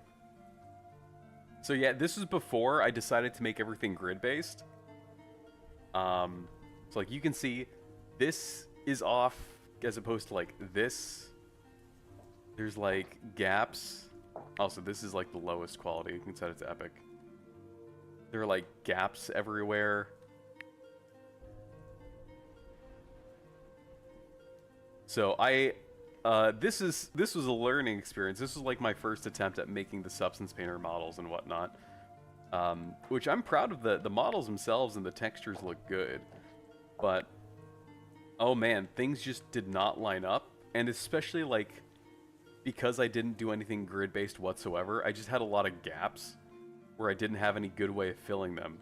So I just kind of stretched the materials in a way that could make it sort of look like it fills the void a bit.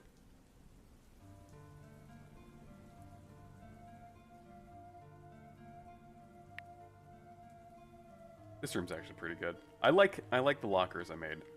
I like the desk I made too. I would probably want to redo the texture on it though, because that's just like not too much different from the basic wood texture it gives you.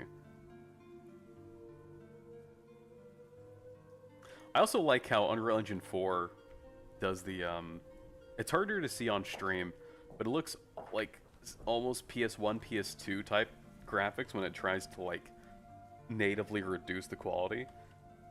It's kind of cool.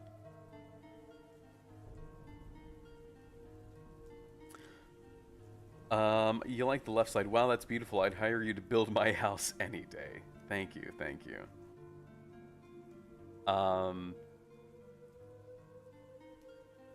Will you add fire extinguishers?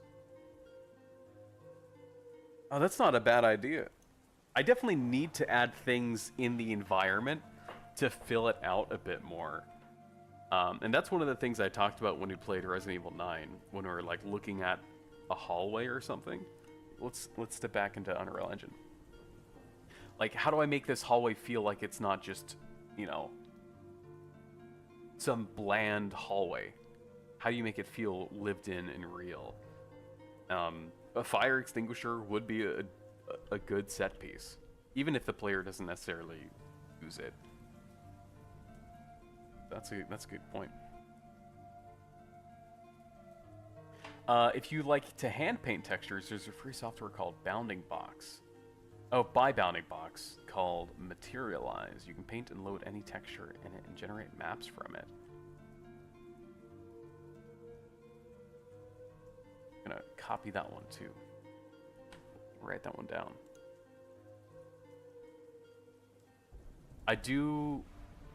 One of the things I'm really trying to do is make as much of my own stuff as I can. At least the models for sure. And the materials through Substance Painter, I think, is a good middle ground. But I want to avoid asset packs wherever I can. Not because I think they're bad or that it's lazy if a developer decides to use them. But my concern is there are so many different types of scenes in what I'm trying to make that I'm likely not going to get assets all from one single artist. But then I'm going to have clashing artistic themes with them. Like art styles. That's what the word I was looking for. As opposed to if I make everything myself, the art style, even if the overall quality might not be as good, it's all going to be consistent. Okay, so people said they liked the left side more. So let's go ahead and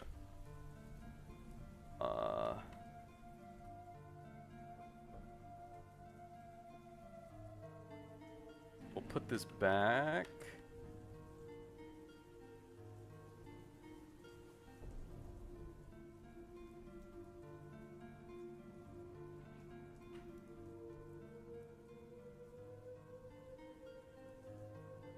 And let's add a little bit of detail to this.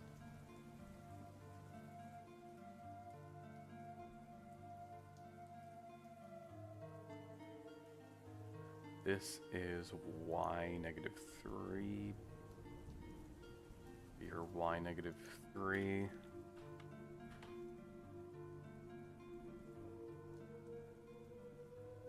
you up.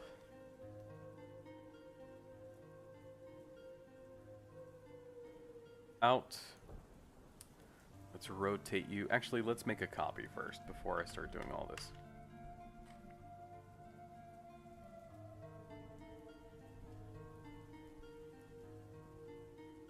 Out, up. I'm guessing this is a 45-degree angle if I did my math right. Nice! I like it when I do things correctly the first time. It's sick. Oh, how do I change?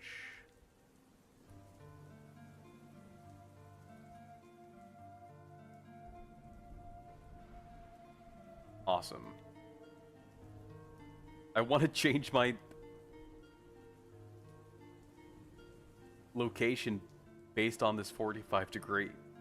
Oh, whatever. Not that big of a deal. 2.75. Let's make it consistent.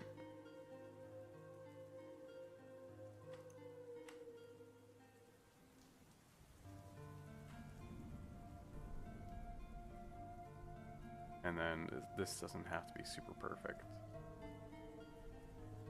I'm worried that that's too big. What do you guys think?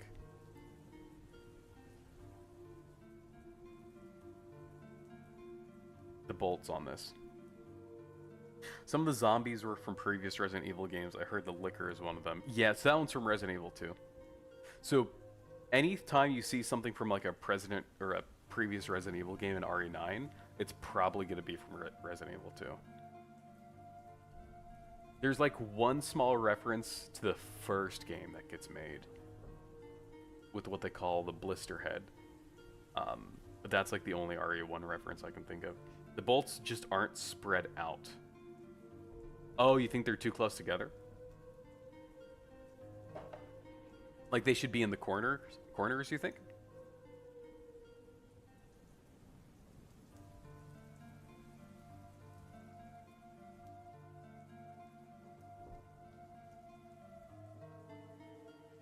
Oh, the positions of them look like they wouldn't hold. Oh, that's right. There's like physics behind the way that structures are supported. Hmm.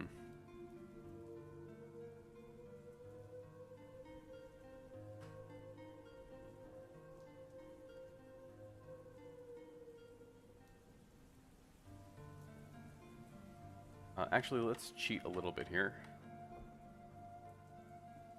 I delete this. Delete all the faces.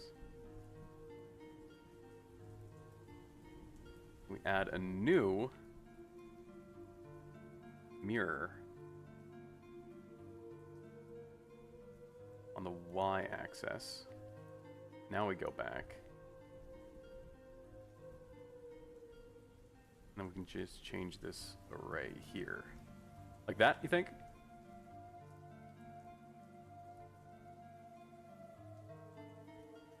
So it's 3 by 2. Like that.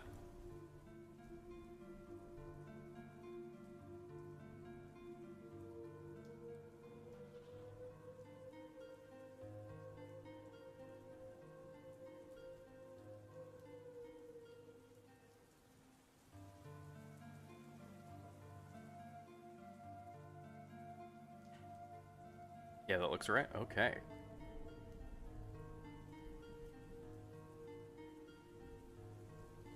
Now, would you think this top part needs something too? Or no?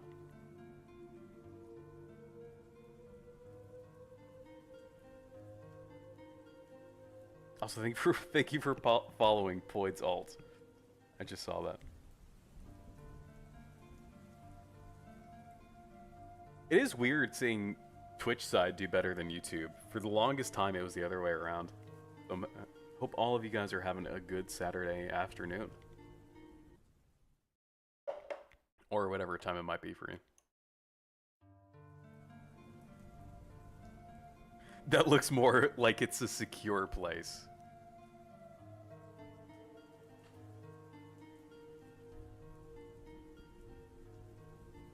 I copy this and I move this. Let's demo it, right? Let's see how it looks. by another 45 degree. In the middle, those two arcs, there should be 2 bolts. That's all. Let's try that. So reduce it. Oops. It's still looking at the wrong one. Two how? Like 2 of the 2s? Or just like 2 as in that? Like this? Hey Pair Games, good to see you. Welcome on in. I created a bullet hose. Oh. Like a hose made of bullets? Or a hose that holds bullets?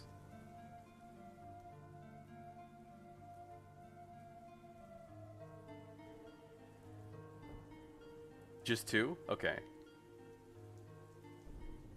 And remember, if this is going to be mirrored, so this is mirrored on that side, this should be like in the center, like this, you think? In the middle, okay.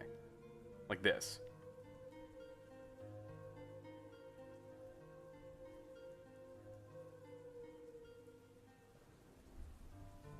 No, it's a gun that looks like a hose. Oh.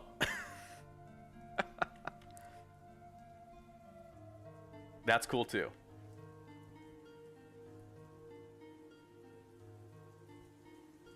Or you could make it more sturdy by making the whole thing with a 2x2. With the 2x2 bolts on the horizontal plane. You're thinking like this?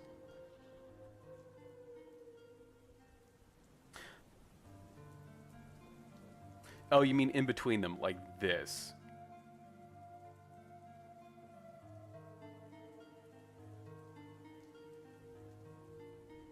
And obviously I would remove these 2, but the idea would be that the other half would have these 2 here too, right?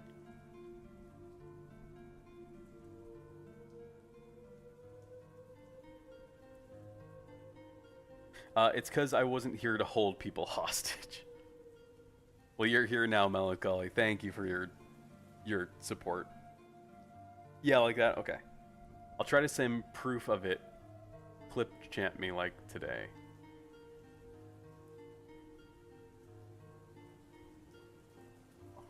I'm keeping my eye on the Discord. The other way is that the whole horizontal plate would have bolts spread out. I see. So 2 possible ways. One is like this. The other would be more like this. That's kind of what you're saying?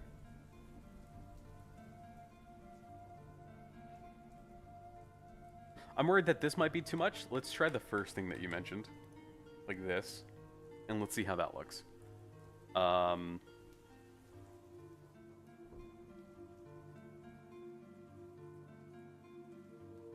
What I'm gonna do is I'm going to move this over to the left a little bit. I'm gonna copy it and then move it back. Just because if I want to combine these, I have to apply the modifier. Which I don't quite want to do if we still want to go back and edit it.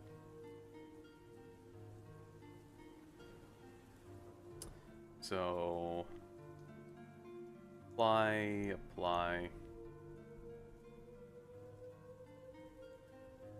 The other thing too, for, at least for Substance Painter, this is super helpful to know. I'm going to go ahead and control, or join these 2 together. I'm going to select all of this, and then go to Vertex Paint. And then, sure, we'll use blue. So I have all of these selected, and if I do paint, set vertex colors, okay, I was using green, not blue. These are all green now.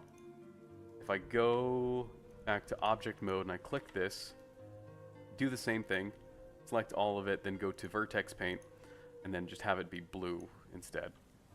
And then set vertex colors. Now if I go back to object mode, and now I combine them, so it's just one solid mesh. You can see that if I look at Vertex Paint, they're separated. This doesn't help us right now, but when we get into Substance Painter later on, it's going to be pretty helpful. So now I also want to fix the UVs, because it's kind of a mess. I'm lazy, so I just do Smart UV Project at 66 degrees, and that makes this for me here. So now that I did that, I'm going to export this FBX.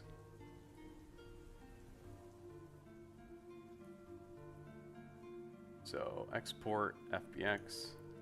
This part you guys can't see because I'm going through my folders, but I'm just going to make a new folder. I'm going to call it wall joint ceiling.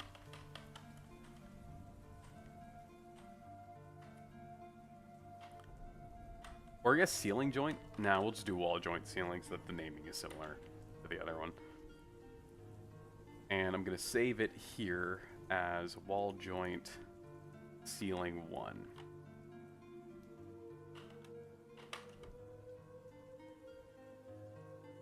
.fbx. And I realize I messed up because I should set this at the 0 location, then export.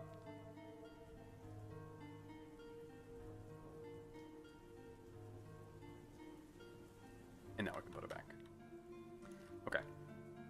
And realistically, I should have done the vertex painting before I made the clone, but whatever. If we have to change it again, it's not that difficult to do it. I'm gonna jump into Substance Painter. If the stream goes down and you're on YouTube, you're more likely to be affected. Twitch seems to take it okay. It seems to be pretty good with recovering itself. You could just make them not pop out as much. The too much problem can be countered by, oh, I see, making it less deep. I never knew it was this complicated to make one small thingamajiggy. Yeah. It's not that it's complicated, it's just tedious, I think. A lot of the complicated stuff comes from my lack of experience with, like, the right shortcuts to use. So now we're in Substance Painter. I want to... So this is the thing that's annoying with the Steam version of Substance Painter, is that you can only have one project open at once. So if I want to copy a material from, let's say, this version of the wall joint that I made, there's not really an easy way to do that. I'm going to go ahead and delete this also because it doesn't look like I'm using it. It's like I want to copy these two into whatever new project I use. Maybe it'll let me re-import mesh. No. Can I import mesh? Project configuration. Here we go.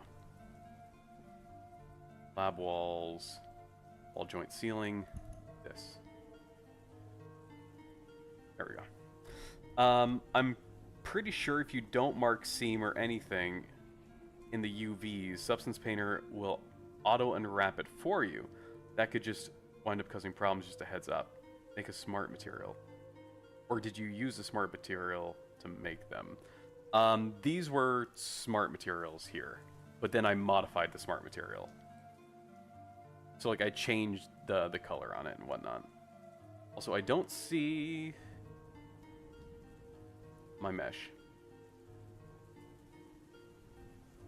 Also, I might be looking at the wrong place. Like I might be in the wrong view. Because this is up here. So let's at least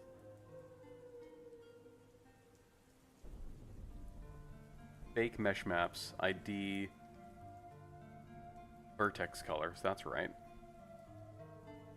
Gonna have to disintegrate. Thank you for the stream. Have a good one, Melancholy. Enjoy your weekend. Or you can save the color if you can save the color in your color palette. Oh, so you can make a new smart material? Oh, okay. I didn't know that.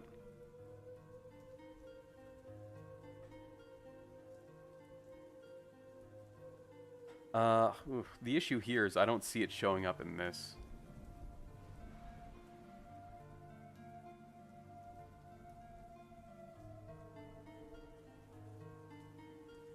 Maybe because I did just try to re-import something that doesn't really exist. Okay, let's try what you were saying. Save the color, right click,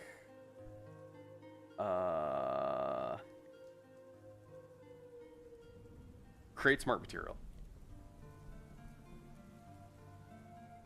Where did it go and how do I rename it? Okay, there it is, there it is. Iron Forged Old. Did that just replace the other one I had, though? Because this... Oh. Do I have to rename it first? No.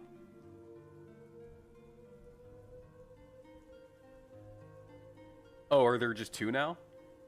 Iron Forged Old. Oh, I see. I see. And then we have steel, and then when I create a new one... You should, or it will get confusing. Yeah. F2 is just like the universal rename. Apparently not in Substance Painter, though. Awesome.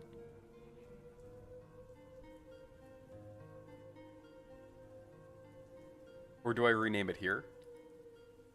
Ah, there it is. Iron Forge Old...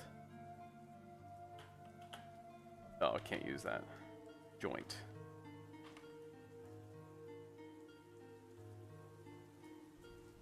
And then same thing for here. I'll do create.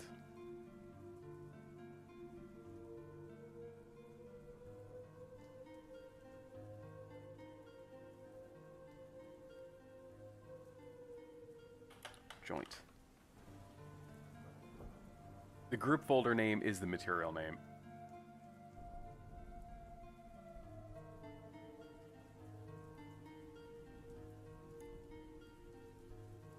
Oh, there it is. I just had to double click the name. I see, I see. Okay. So now if I make a new one, it should hopefully load in correctly. Unreal Engine asset, I'm going to select my ceiling joint.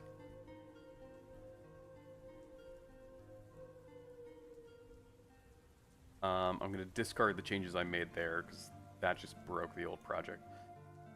So now here, it loaded in correctly. Texture settings. You mentioned something about the UVs that I had issues with in the past, just like dropping it in without changing them. Let me read what you said again. I'm pretty sure you don't mark seam or anything in the UVs. Oh, mark seam. If you don't mark seam or anything in the UVs, Substance will auto unwrap it for you.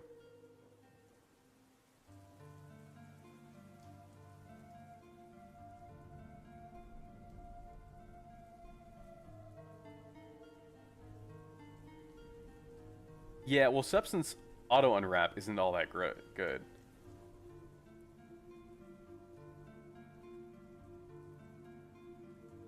Find the low poly mesh. Yeah, you're talking about this here, right? I don't have a low poly mesh for this.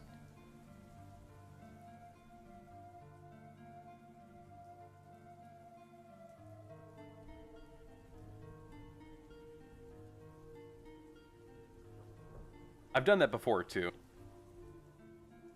If it is under 3K, it is low poly. Well, yeah, this is low poly already. So we click on this. This is...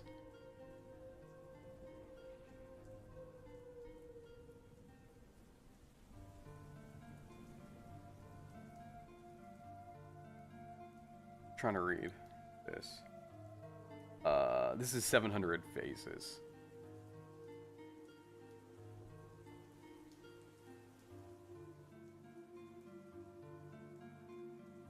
Vertex color. You'll want to check that box to save time.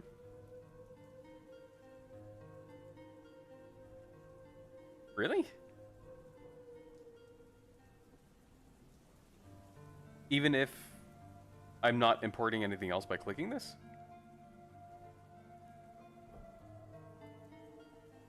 It'll try to generate normals if not.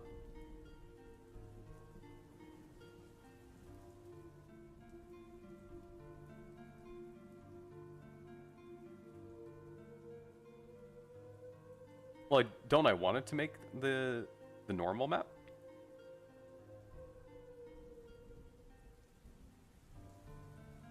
Now go to ID. I already did the ID thing.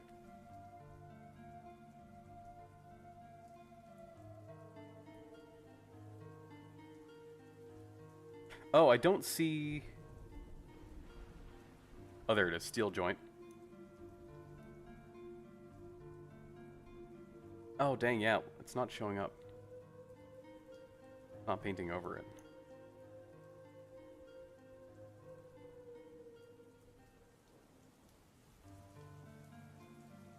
See that artifact? Your UVs are overlapped.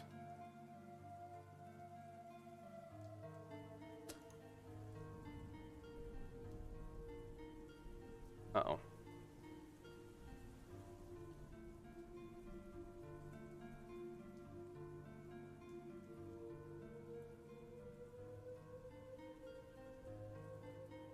This you mean?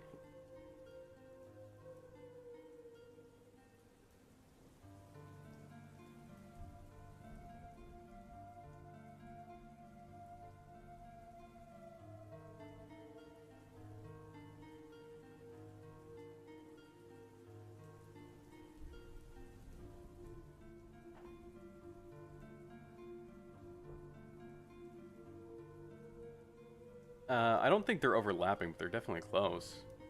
Which maybe like for the resolution that it has is... More EV projects, island margin, 0.1.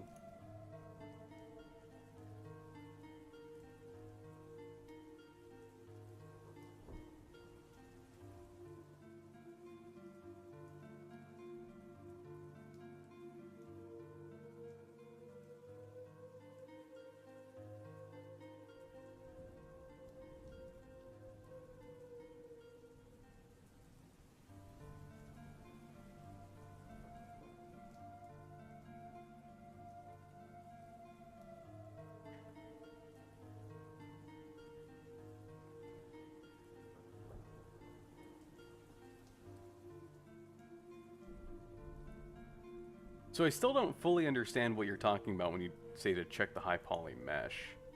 Because I've never done that before unless there was a, unless I actually had a low poly mesh that was separate for it. To like generate the normals.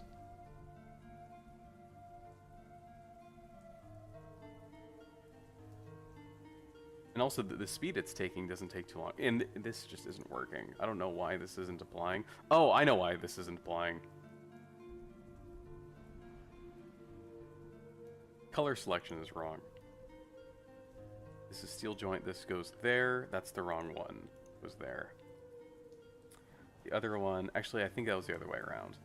Iron, then...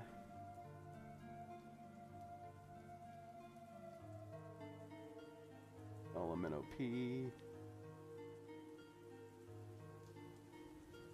Iron Forge. Old. Joint.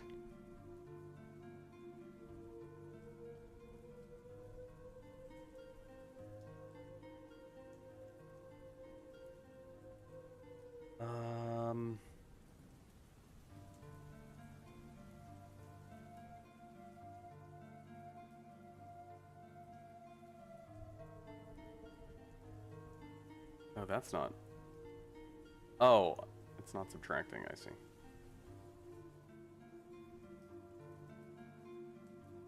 It'd be the other way around, maybe.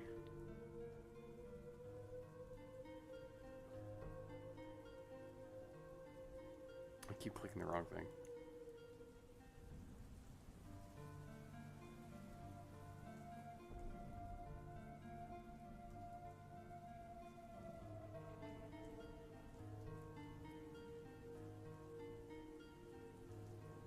Let's save this and let's go back to the other one in Substance Painter and see how this looks. So wall, joint ceiling, call this wall, joint ceiling, 1 underscore SPP. It's using low poly as high poly. If you don't check that, it expects a high poly to bake normals from. If you do check it, it bakes from the current mesh. What's the default? Default is unchecked. If you don't check it, that expects a high poly to bake normals from. If you do check it, it bakes from the current mesh. And so you're oh, I see. And so you're saying I should check it because I don't have, or other way around. Let me see. Let me scroll through what you said.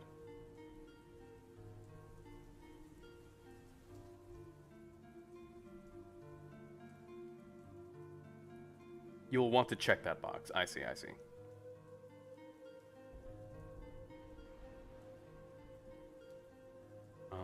I don't know if I need to rebake though, because this already looks okay.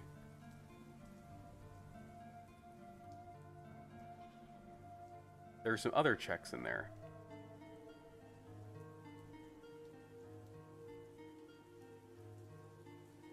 The ID.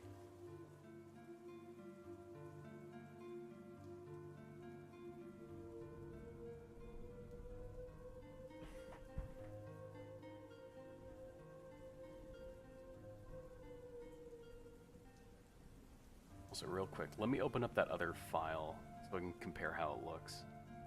Wall joint.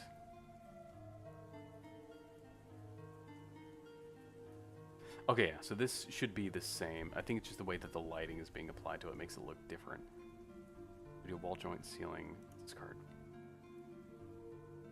So, click that and drop down. Okay.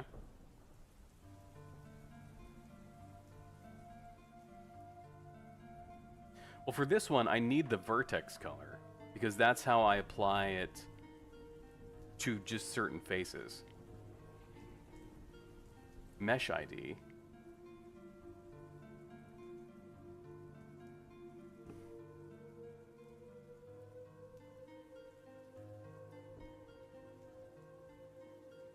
Then random.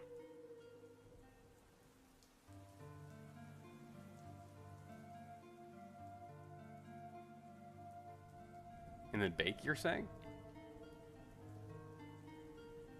The next tab. So, well, what does this do? Because I feel like if I do this, then it's going to lose which is the bolt, which is the beam. Because that comes from vertex color.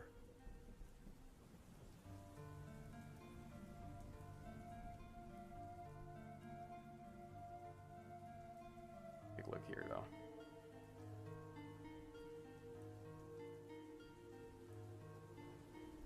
It assigns a color to each material imported. But I didn't import any. So you're saying that in here, what I would have to do is make materials and then assign them to the faces here individually?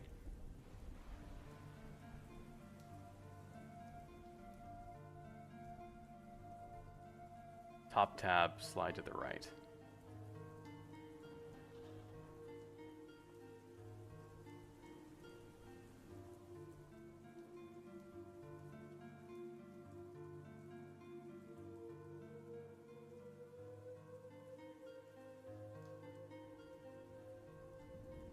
Self OCC.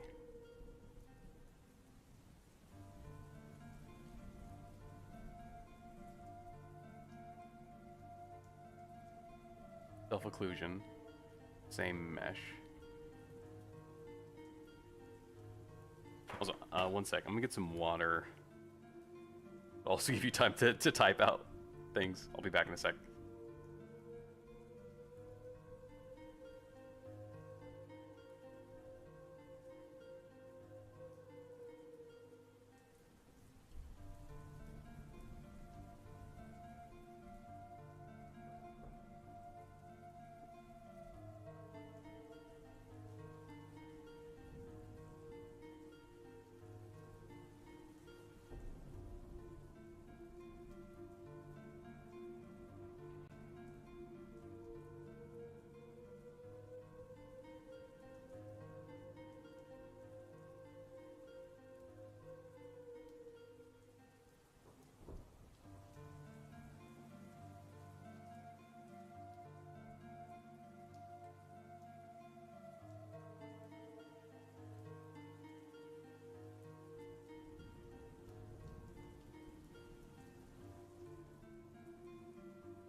Okay, I'm back.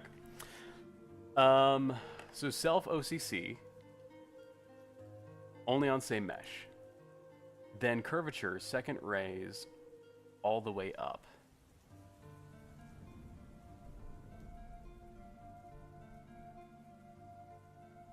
And self OCC only same mesh. That should give you the best possible surface to paint on.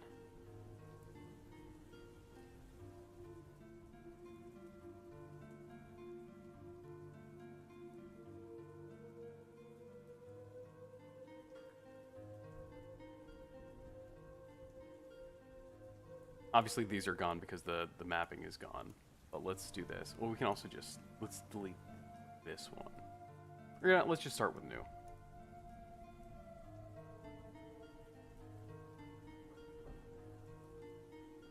Let's go steel. Something bright enough because the lighting is in a weird place right now.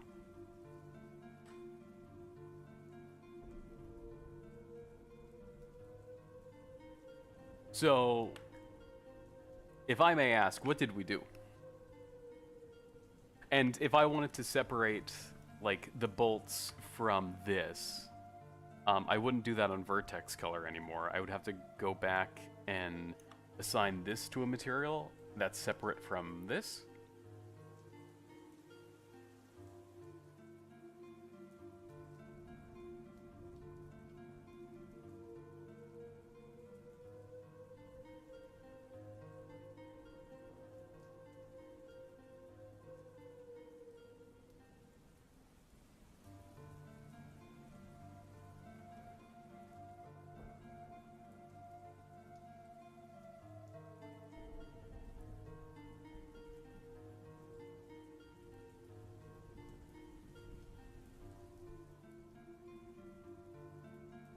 Well, yeah, because the bolts are made out of a separate metal.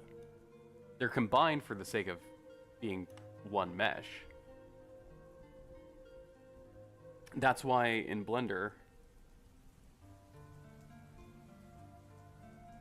I did the vertex paint, so I could mark what color filters do I apply. Did you import it as to materials? No, because I don't have materials on these in Blender. So we go back to object mode, click this, go to the materials tab here. There aren't any.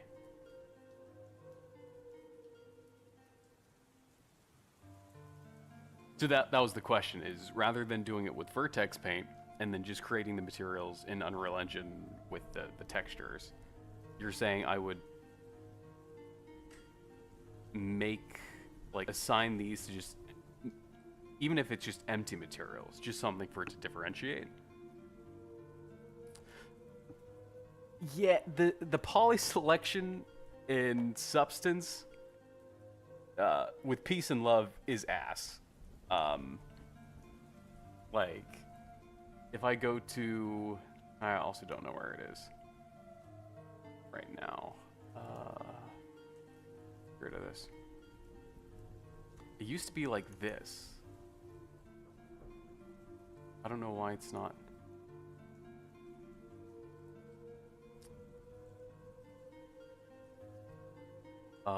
Why?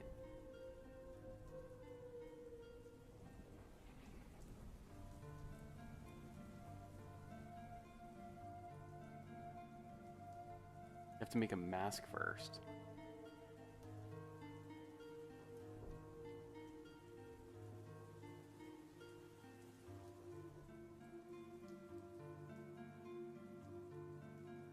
And black.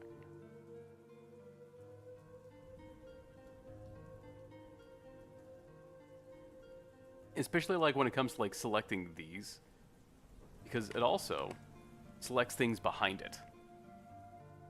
And so if I wanted to select this, I would have to kind of do like individual clicking, and even that. So like for the weird odds and orners and the bends and stuff is why, because that's initially how I did it too, is I selected polys and then I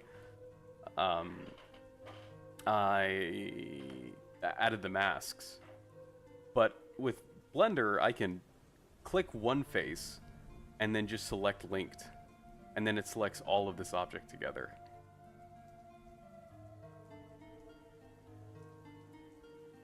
That's why I kind of dropped away from that. So the question is,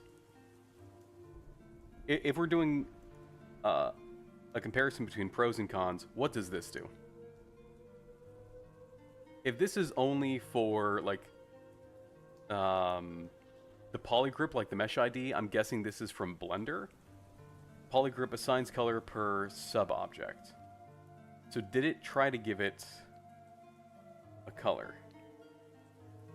So if I add mask with color selection, so it recognizes it all as the same color.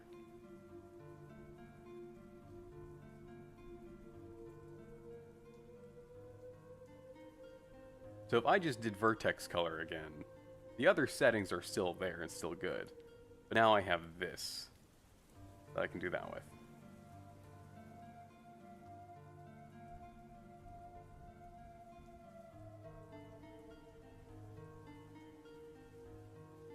Yeah, so it's not exactly necessary. Okay. Good to know, good to know. You did teach me a lot of other cool stuff. So this is good to know. What was the other thing you said? Ambient occlusion, so second rays. What does it have to say about this? The number of secondary rays. And I think we did the same thing here in curvature. So those were the two things you had me change, right? Oh no, there was also the self-occlusion, only same mesh name. The rule for detecting meshes in high poly scene. Only same mesh, only meshes in the high poly scene with the same name. But there is only one mesh here. I only do one mesh at a time. Should do the same thickness.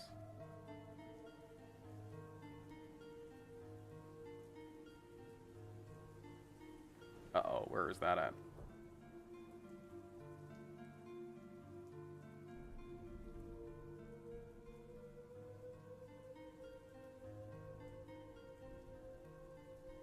These options are good for when you use generators and such in painting. Oh, like the different effects and the filters and stuff here? Like that?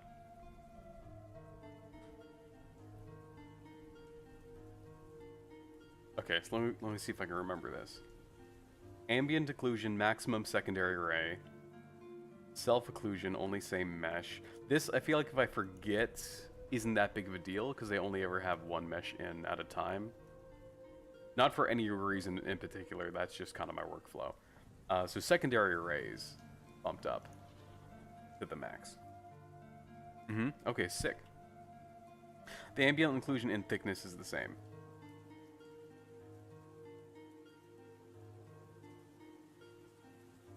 Curve is just rays. Okay. Okay. Cool. Thank you, thank you. Now let's go ahead and try to apply this. I did this. I did this. Oh, and I hit it on accident. Okay. Export settings. This is something I know I'm probably doing wrong. So I'm actually going to share the whole scene. Oops. Sorry about that. Let me fix that. Let me mute audio. I had an old thing set up where it would play a jump scare. And when I switched to scene capture, it played it. Okay. I don't know, where did it go?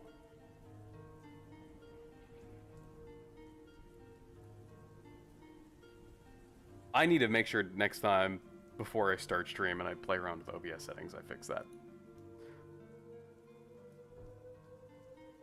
Okay. Give me just a sec.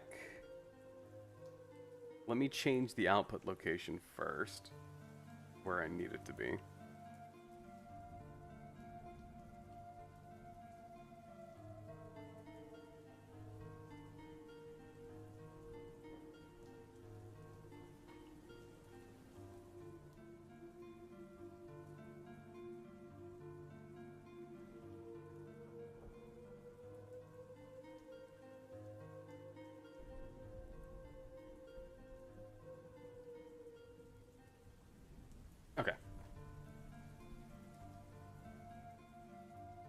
So here, what I usually do is I grab the Unreal Engine packed. I don't really know what the difference between the SSS packed is. Here it shows scattering versus opacity.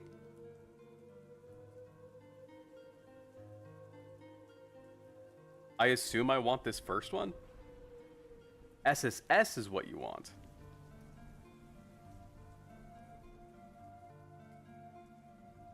Okay, I've not been doing that.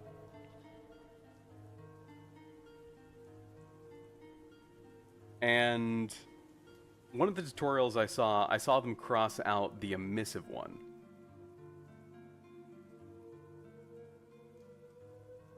And then they just use these three. I know that emissive is for like glow and stuff. Which obviously in this object I don't have anything glowing. But there are some where I do have like lamps and stuff. I'm guessing, is that what that gets used for? But I also wouldn't really know how to mark in Substance when I would want something to glow, like a lamp.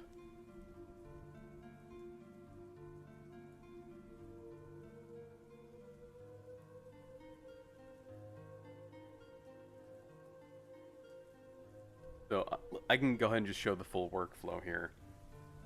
So now that I do that, I go back to Unreal Engine. It asks me if I want to import them. I do.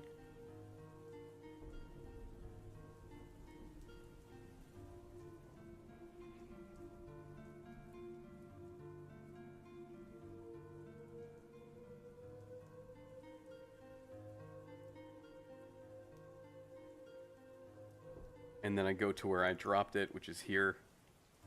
I have a parent material, so I'll just grab this one to make a copy of it. So here are my textures.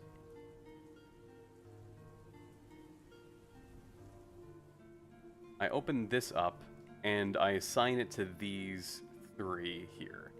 So the ORM, the base, and the normal. The way I do this is easier just to drag and drop, so I'm going to move it off to my second monitor, and then just drag and drop these.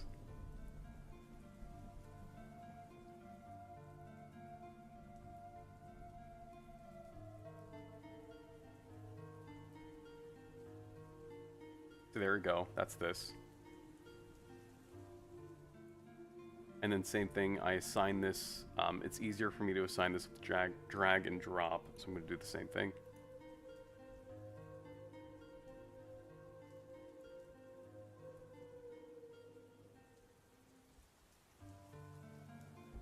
So now this exists. Double click that MRA texture.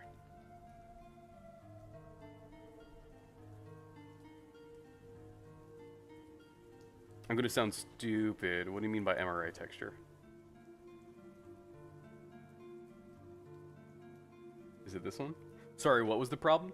I was just talking about what's the workflow. Oh no, I was asking about the this in Substance Painter. I'll have to go back to the full scene capture. This emissive one. What does that do? I've seen people just exit out and not use it. I know that emissive in Unreal Engine is for like glowing objects, and so this one doesn't have a glow. But if I had a lamp or something, emissive you take care in Unreal Engine. Make sure sRGB is unchecked. Don't need to export that. Oh, okay, okay. So that was right from what I was saying then. Cool, cool.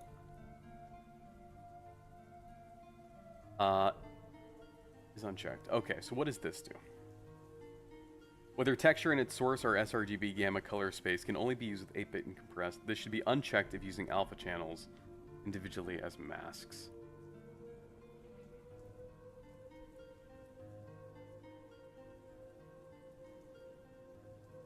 Ooh, it's struggling a bit. I'm gonna go ahead and I'm gonna save and close Substance Painter, because like I mentioned a while ago, this just eats everything of my computer's power.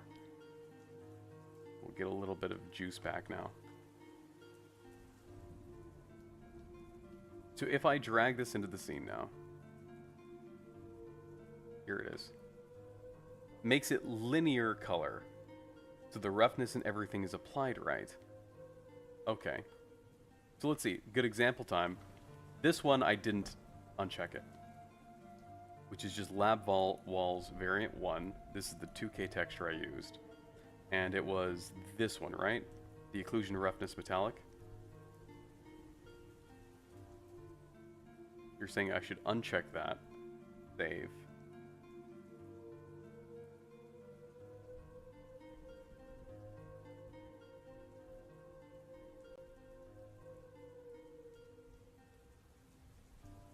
How's the material itself set up? The parent material?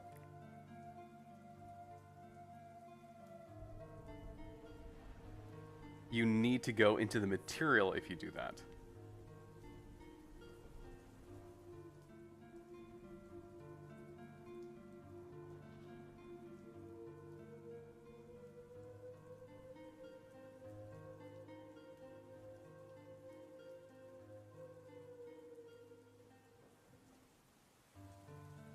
This is a parent material from Quixel. That's what I've been using.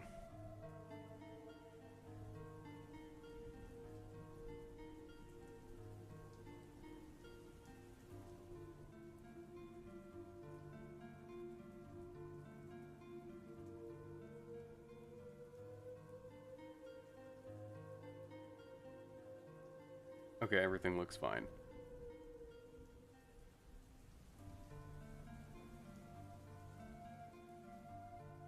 So you're saying leave that unchecked for to apply, and let me see what you said. I think, yeah, materials are not my strong suit. I also, maybe I am dumb. I don't notice too much of a difference when that's checked versus unchecked. Unless I need to like reapply.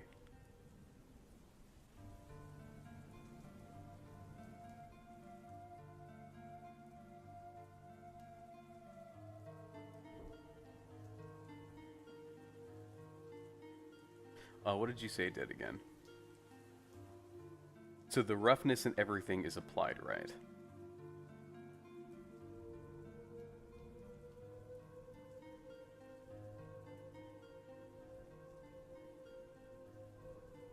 Let's see how this looks in scene, because this should hopefully be right now too. What I'll do is I'll copy the location of this, paste it to here, because this should line up automatically. That's not what it did. I think I know why. I don't think I saved this at 0, 0 in Blender.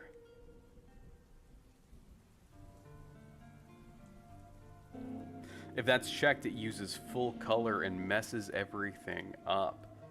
That sounds like some big brain fancy stuff. Glad I gotta go through and uncheck them now, though, through the rest of it. It's one of those things where, like, for now it looks fine, but I'm sure it just, if I leave it go unchecked, or in this case checked, it's not gonna be great. This, speaking of not great, this might be a lighting issue.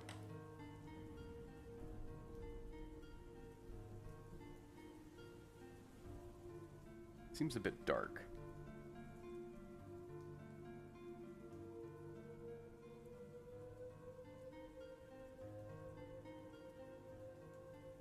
Oh, I might have... I think what I did is I made changes in Unreal Engine 2 to, like, this. Let's open up this material. I think I made it lighter. No, all I did is I bumped up the...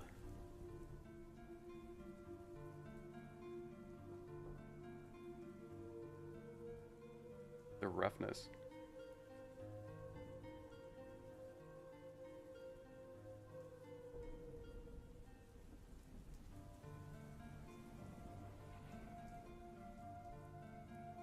0.245.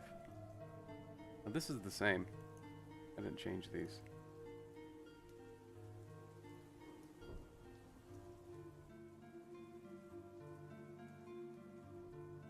It could also just be that the lighting is weird right now. There aren't really any lights that reflect off of that. But let's go ahead and try to like clean this scene up a bit.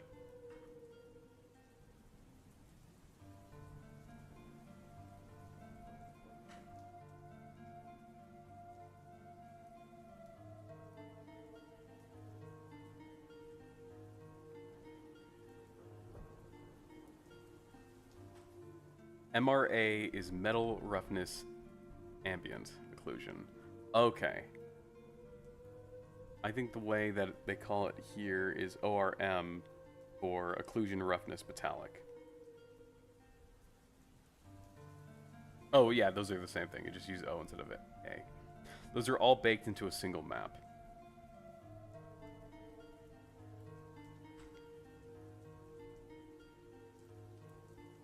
Other thing I'm noticing is that these are off center a little bit. But if we put these on the same Y,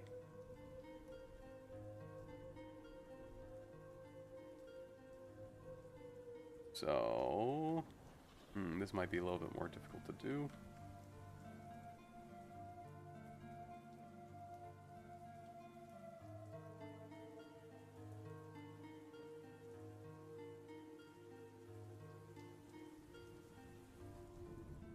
Let's see, is it easier just to...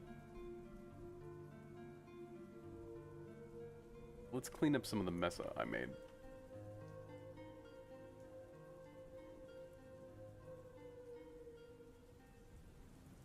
So if I copy this, I bring this down and I rotate it. It should be the same, but just offset, okay. So rather than trying to fix this wall, I'm just going to remove it and then copy it.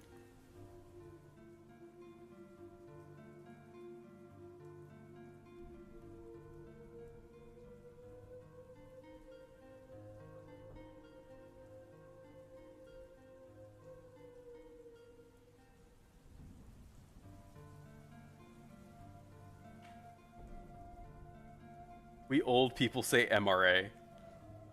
Or maybe just you.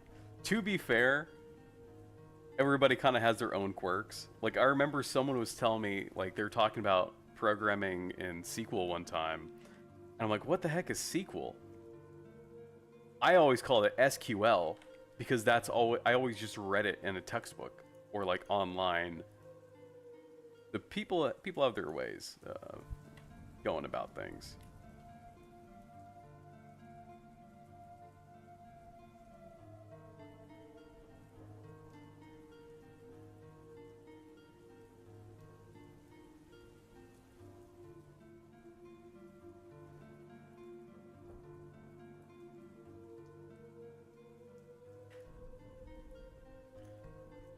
And yeah, I recognize this would have gone faster if I put it in a folder, but this is still just kind of a test level to see what looks good before I start, like, actually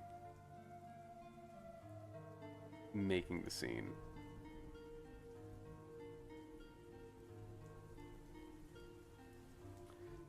Okay, so this is a weird part where the 100 isn't gonna snap these together the way that they probably should be.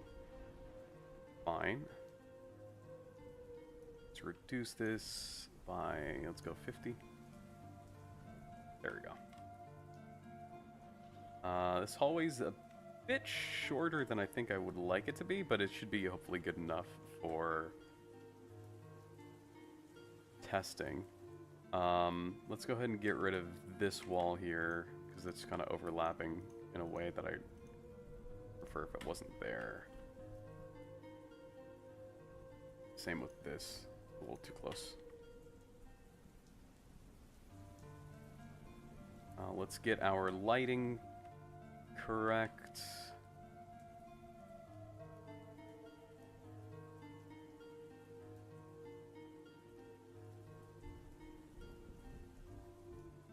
Move all of this at once on this side.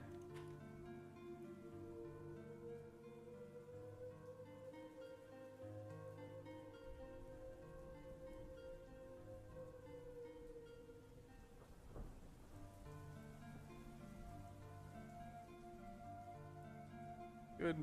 And then here, we move this in a little bit. Let's turn lighting on. Turn off snapping.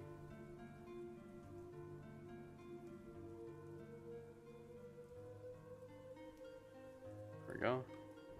Same on this side.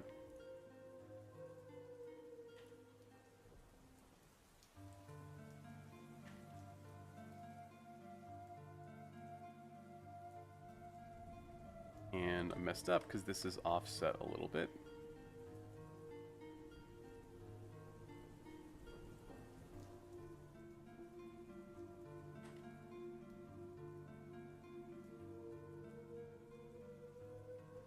That's fine because the pipes cast a shadow.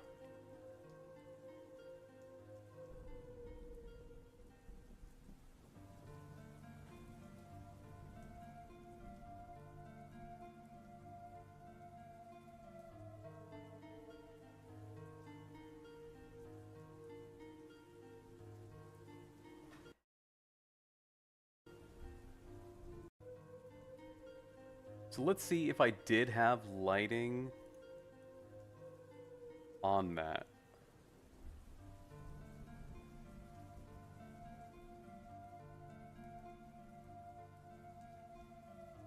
This definitely isn't right, is what I'm learning.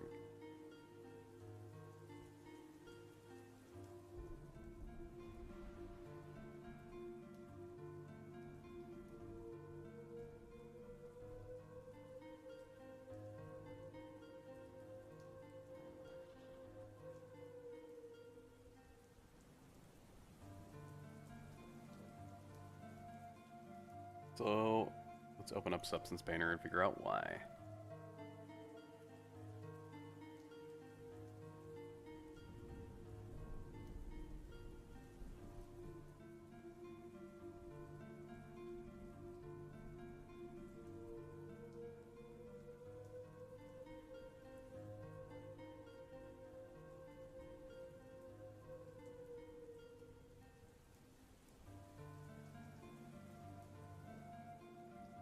That's weird. Let's, is there a way I can change where the light is coming from in this scene? Because there's clearly, like, a light that's coming from, like, this direction.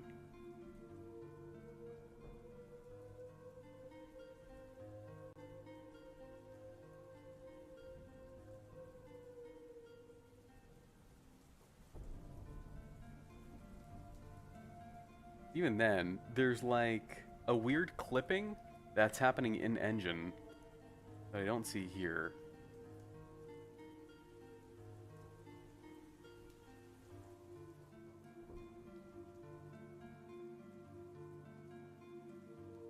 Yeah, you can rotate the light.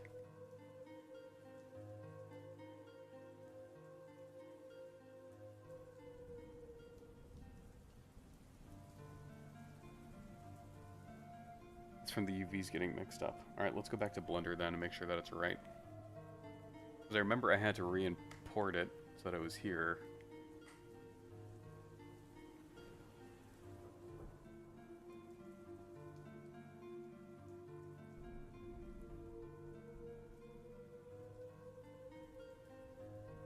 Oh, you're right. Because I moved this, but I don't know if it re-imported. So let's re-import. Because that was my attempt to fix what you said was clipping. But I never re-imported the mesh. Isn't that big a deal? I assume I have to bake mesh maps again. That I changed the UVs. But I might be wrong with that. I'm sure you'll tell me. Although that did seem to fix it.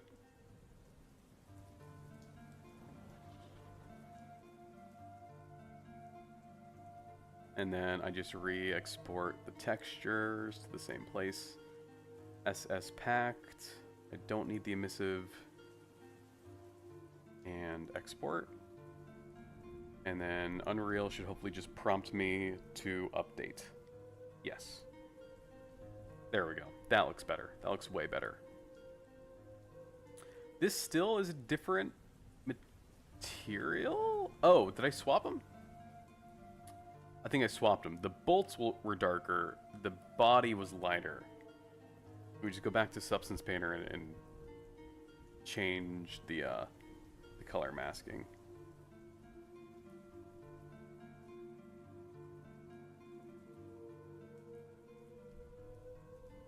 Hello?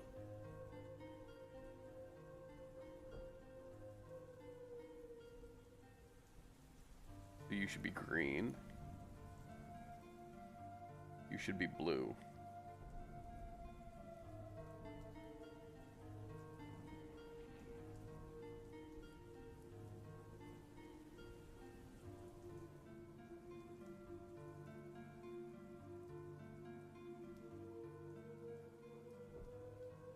If you change anything in Blender, you have to rebake the maps. Gotcha.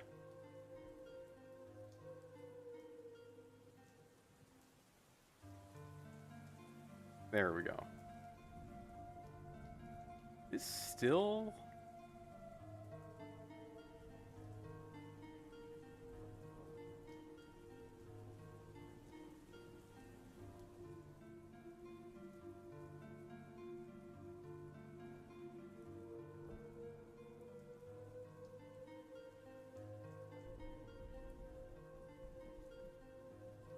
I don't see the same shine on it. It could just be because it's a larger area that it's covering. So maybe rather than trying to... Hold on, let's double check this.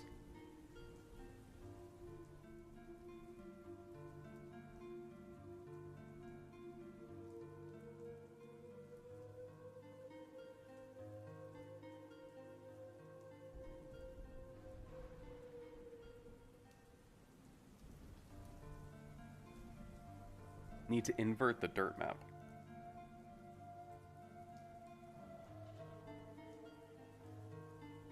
I'm also thinking, rather than trying to get it to match that other pillar, maybe they're just similar but different.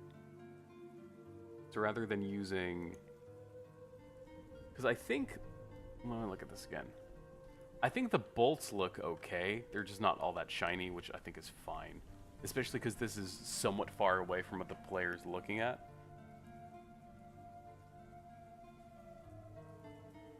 Same, but different. Yeah. I think the bolts look fine. I mean, they're a little bit more matte than I would imagine they would be. But that's, I think, acceptable. The base itself, I think, can be a different mesh. So I can go ahead and... I won't delete it yet, just in case, but let's add a couple other ones. Like, this steel doesn't look too bad. We could also try, like, a painted one.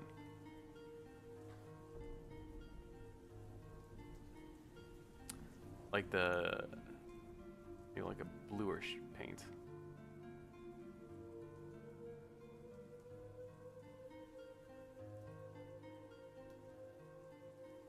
I don't want it to stand out too much from the rest of the scene, like this dark blue. And it's already got some of that chipping away on it. And then here we add the color filter.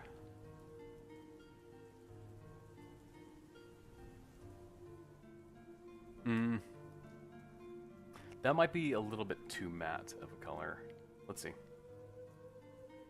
It could also just be that my lighting is suboptimal in Engine.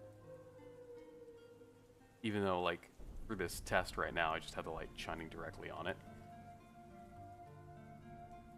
Actually, don't hate that. I don't like how there's this part here that, like, very clearly is a seam. But that's more of... I think that's the model? Maybe? Like with how I'm doing the shade smooth. And it's like, I think it's trying to smooth those edges. I don't know why that's so different.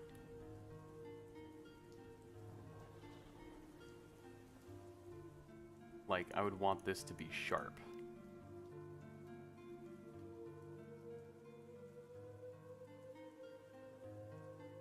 In Blender. I forgot to change it over before I did it, but I marked the sharp. Let's see how that looks. Re-export.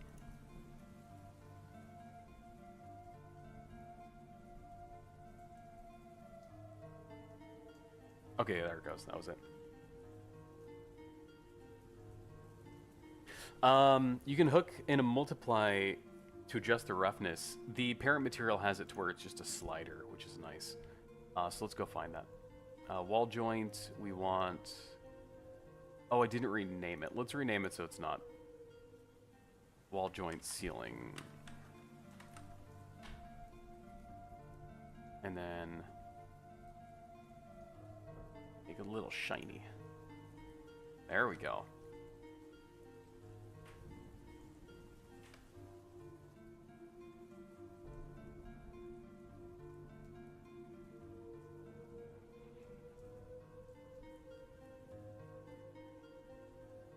I also just realized that these are offset in a way I don't want them to be.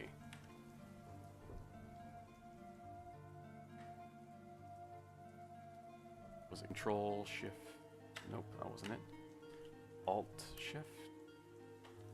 Control Alt, there it is.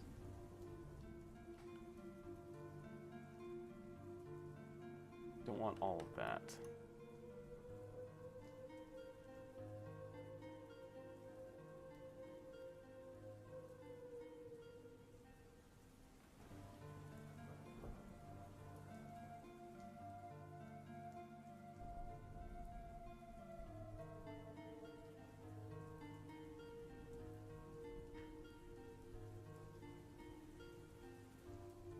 And then we just another copy.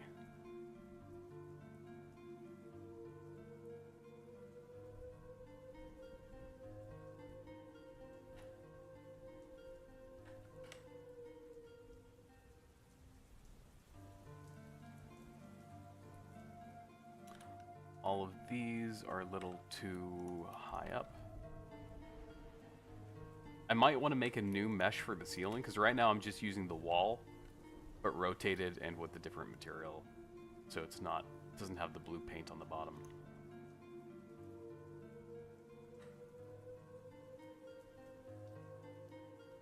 Another question, while you're still here, Frost. Looking at like optimization of stuff, I'm trying to figure out what level of optimization is worth it and what is too much. So for instance, this texture here, and this is actually probably going to be easier to see in Blender. If we go back to modeling,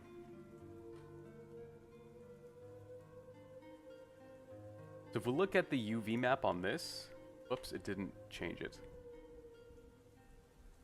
There it is.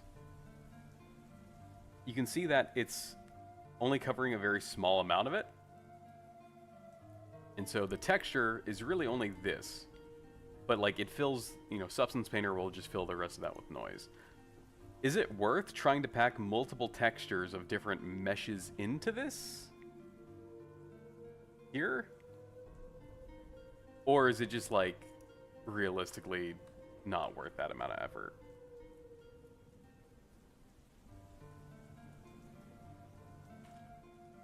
I know I could also probably like expand the UV mapping so it takes up more of this texture, so Substance Painter has more to play with. The only downside I could really think to that is then certain objects would have different resolutions.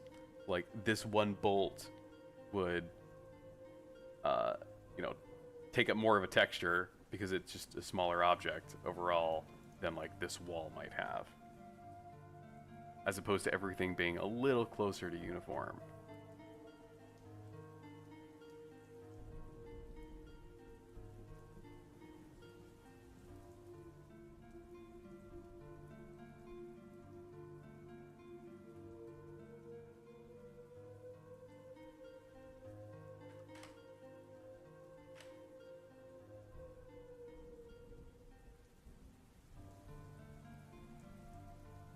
I like that though.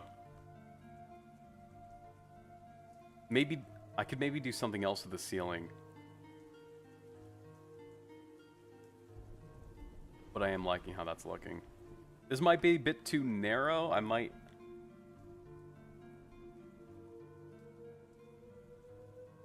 put a bit more width here.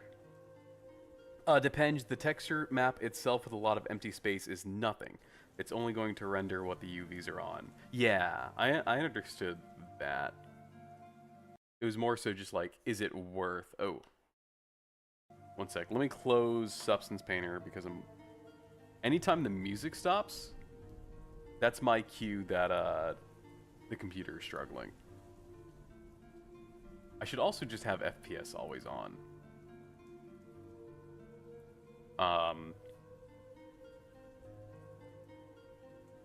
I guess the question is, I wonder what the best practice is. If it's like, if you have that much empty space in a texture, is that just considered wasteful? Although it's like, probably what, kilobytes of data that's being wasted? So I would assume probably not a whole lot of value to try to change it.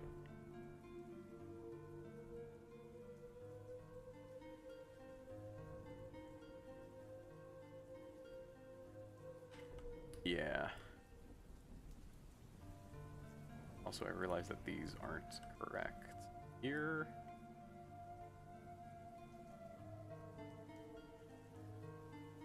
Once compressed into a pack, it's nothing. Good, good. Oh, there's a light here that shouldn't be.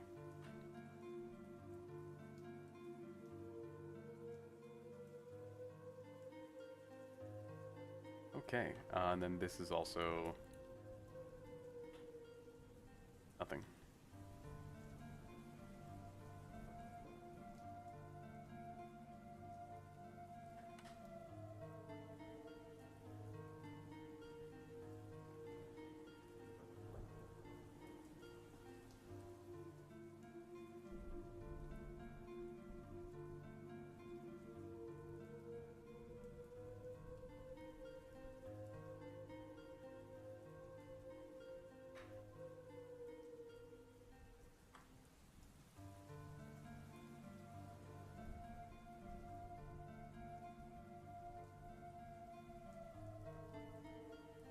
This feels a bit more appropriate in terms of size, rather than making it wider.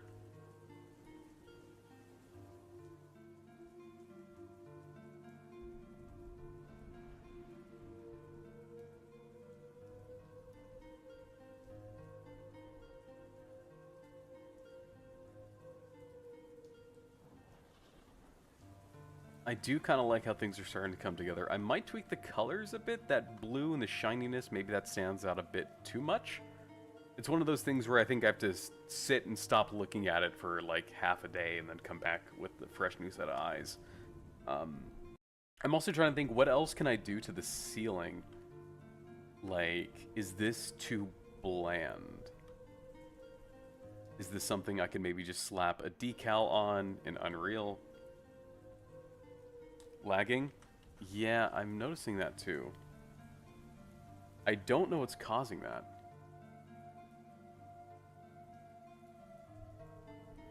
Are we good now?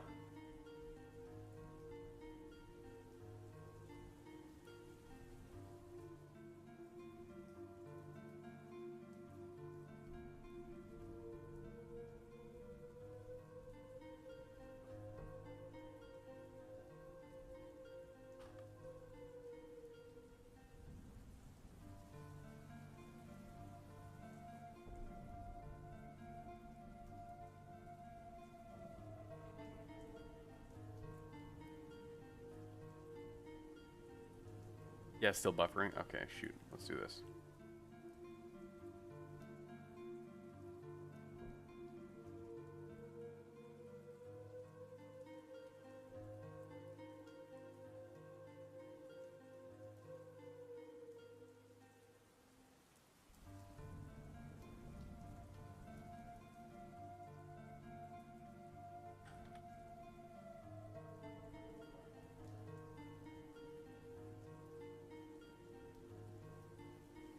Oh man. It really is still buffering. Okay.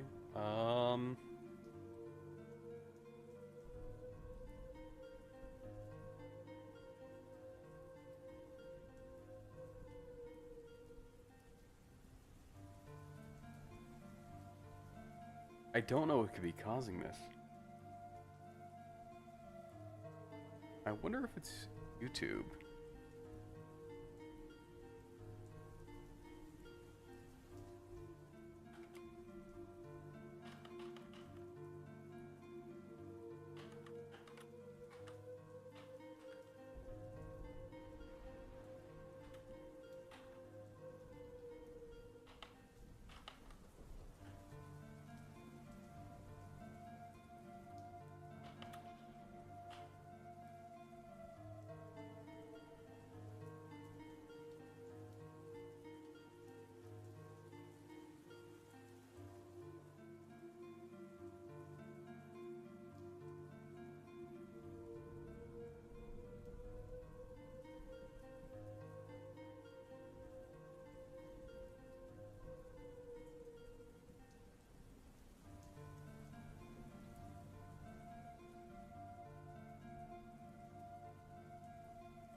Okay, YouTube seems to be fine. YouTube, let's try...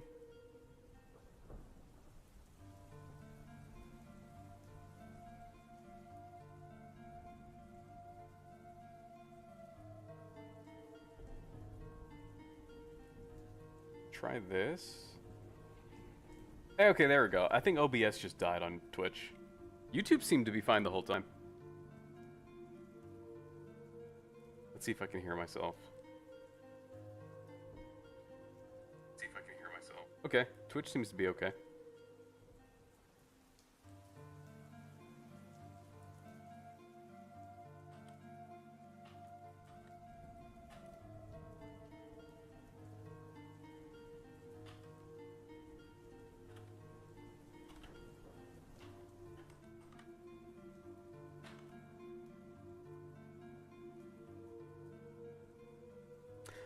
Either way, I think that's kind of...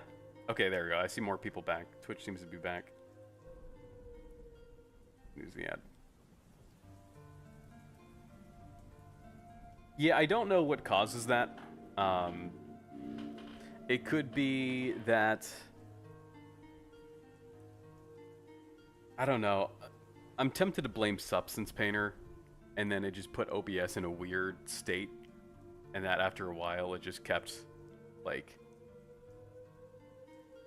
I wonder if it's a memory leak or something.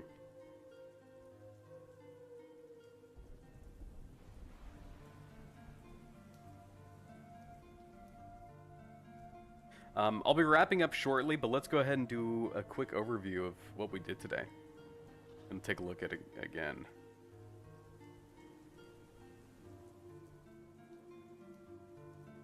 Because it looks like most other people dropped off, too.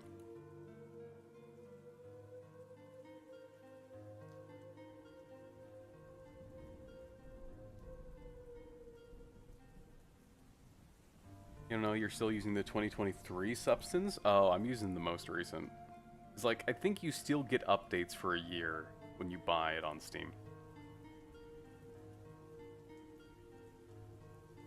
No problems with it for me. It used to be fine until, like, they added...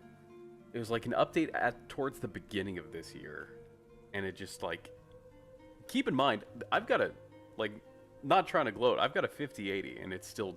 Substance Painter just destroys my setup.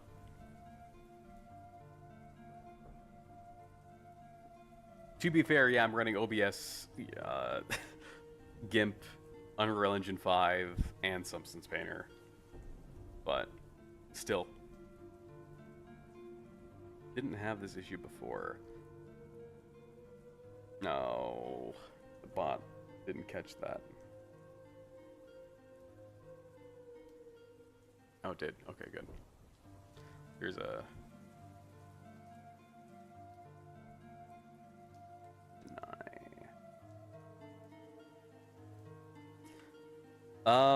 Okay. I still don't know exactly how... The last thing I was going to talk about is, do I want to do something here to kind of fill that gap a bit? Because here it looks like there's like some ceiling lights. And what you can see that I'm doing here anyway, is I do sort of have some middle lights to kind of fill out the coloring, or the lighting here to kind of clean up the dark spots. Just so that way they're... I don't know, this feels a little too plain for me. GIMP, UE, Substance Painter, Mixcraft, OBS, but I'm using older software. Yeah, and I wonder if it's like, it's either such a niche problem that it hasn't been reported, or even if someone did report it, they're not going to bother to fix it. It also just could be something else that's causing it that I just don't know about. Most of the time, it's okay. It's not, like, awful. But, okay. One other thing that I'll ask before we wrap up. How do we feel about this hallway?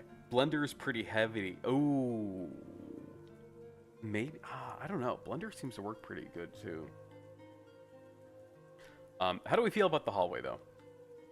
So again, thematic context is research facility in the Arctic. This is just a hallway of it. This is early on in the game. Not too much is meant to be horror or scary yet. But, like, still the atmosphere should ideally be there.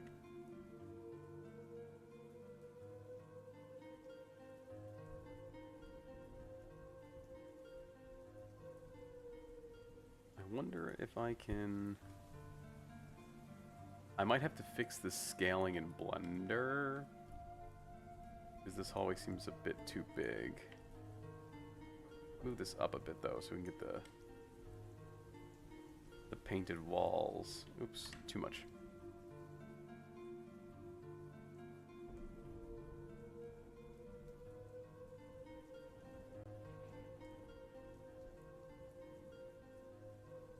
Still need to add some more designs, like decals on the wall, some extra props and stuff. Looks like as you describe, but that could be biased from hearing you describe it.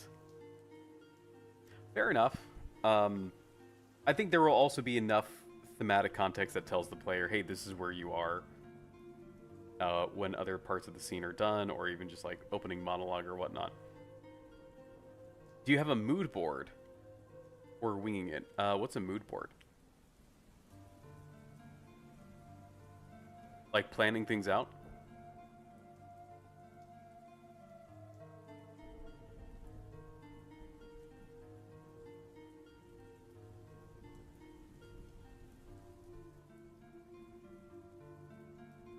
Because I'm guessing the answer to that question is I'm just winging it. I have a general timeline that I'm trying to follow.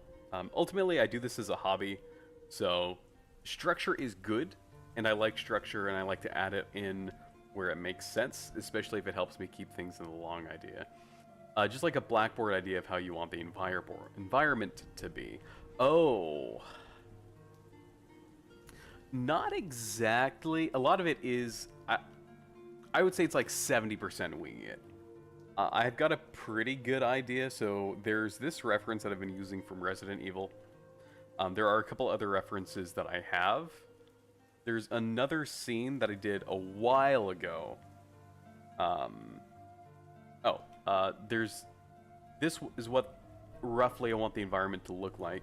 This is the environment very roughly mapped out. So we're working on this hallway here. And I made a year or two ago, back before I even knew how to use Blender or materials, I made a very rudimentary version of it, which looks like crap, by the way. So this part would be like, the hallway that we're in now would be right here, connecting to that door. And so we're building the hallway that would be behind there. This entire level is gonna... Okay. Floor. Didn't floor. Floor isn't flooring. Come on. There we go. This entire level is gonna have to get wiped and redone, because this was back when I was like half using Blender, but also half just trying to get away with what I could with asset packs. Also, the audio with like the wind is really loud. I'm gonna turn that down for you.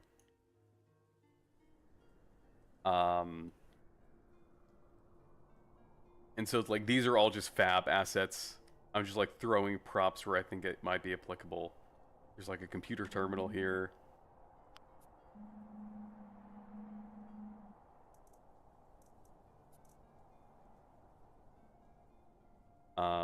I guess this also shows off some of the other systems I had. It's like, these are all just fab assets. And then it's like, it got to a point where it's like, everything just looks so random and just like, I was like, okay, I just need to have some kind of consistency with the things that I'm making. Computer thing is pretty good, thank you. And then once you... So the idea was that once you had... you turned on the power both here, and you physically turned the power back on, you could... Oh, other thing too. Oops, that's a bug. So, when you're in a menu... like this, and it's hard to see because I don't have my keyboard on screen like I do with Blender. The thing that I do with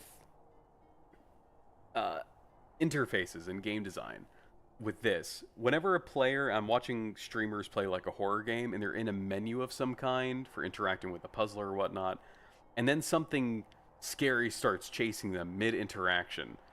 Usually they die in that situation because they're stuck in the menu. And I'm thinking, well, in real life, if you're at a computer terminal and something busts in through the door behind you, you're not going to take the time to log out of that computer terminal before you start running away. You're just going to start running away. So when I have interactions in menus like this, I avoid using WASD as a part of any of that, so that if the player instinctually starts moving, then it closes that interaction automatically. You built... As you can see, it's not perfect. You built the UMGs? That's an acronym I sort of know.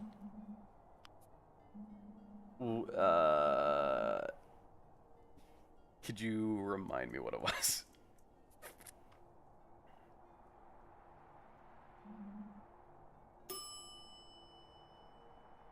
Oh, there used to be an elevator back there.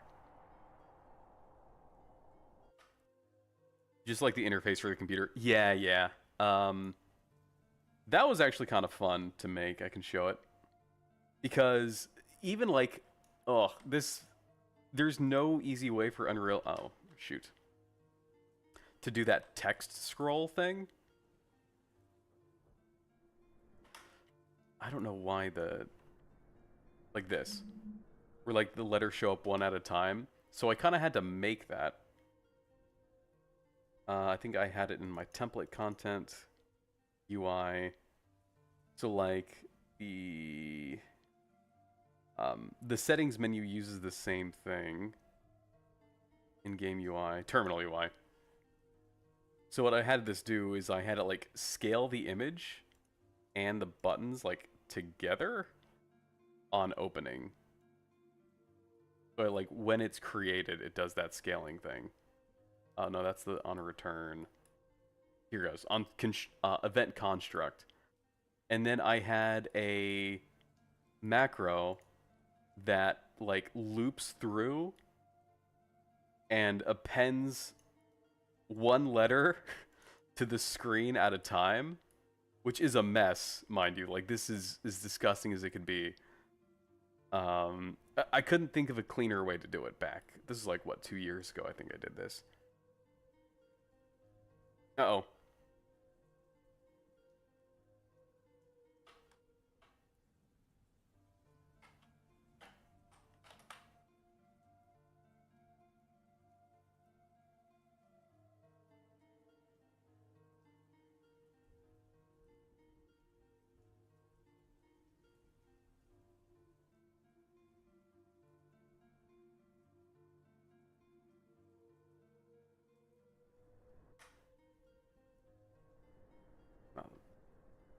said the ads are over. Kind of give some time for that delay to people to catch back up. All right, sweet. Just starting from the beginning. To get that like text scroll where like one letter shows up at a time, there wasn't like a default way to do that. So I kind of had to make my own, and this is that. Like I made it a macro where it adds one character to the screen at a time, and that's this. But that event construct is just, you know, it's taking this object and scaling it. This is like one of the first things I made back probably like 2 years ago.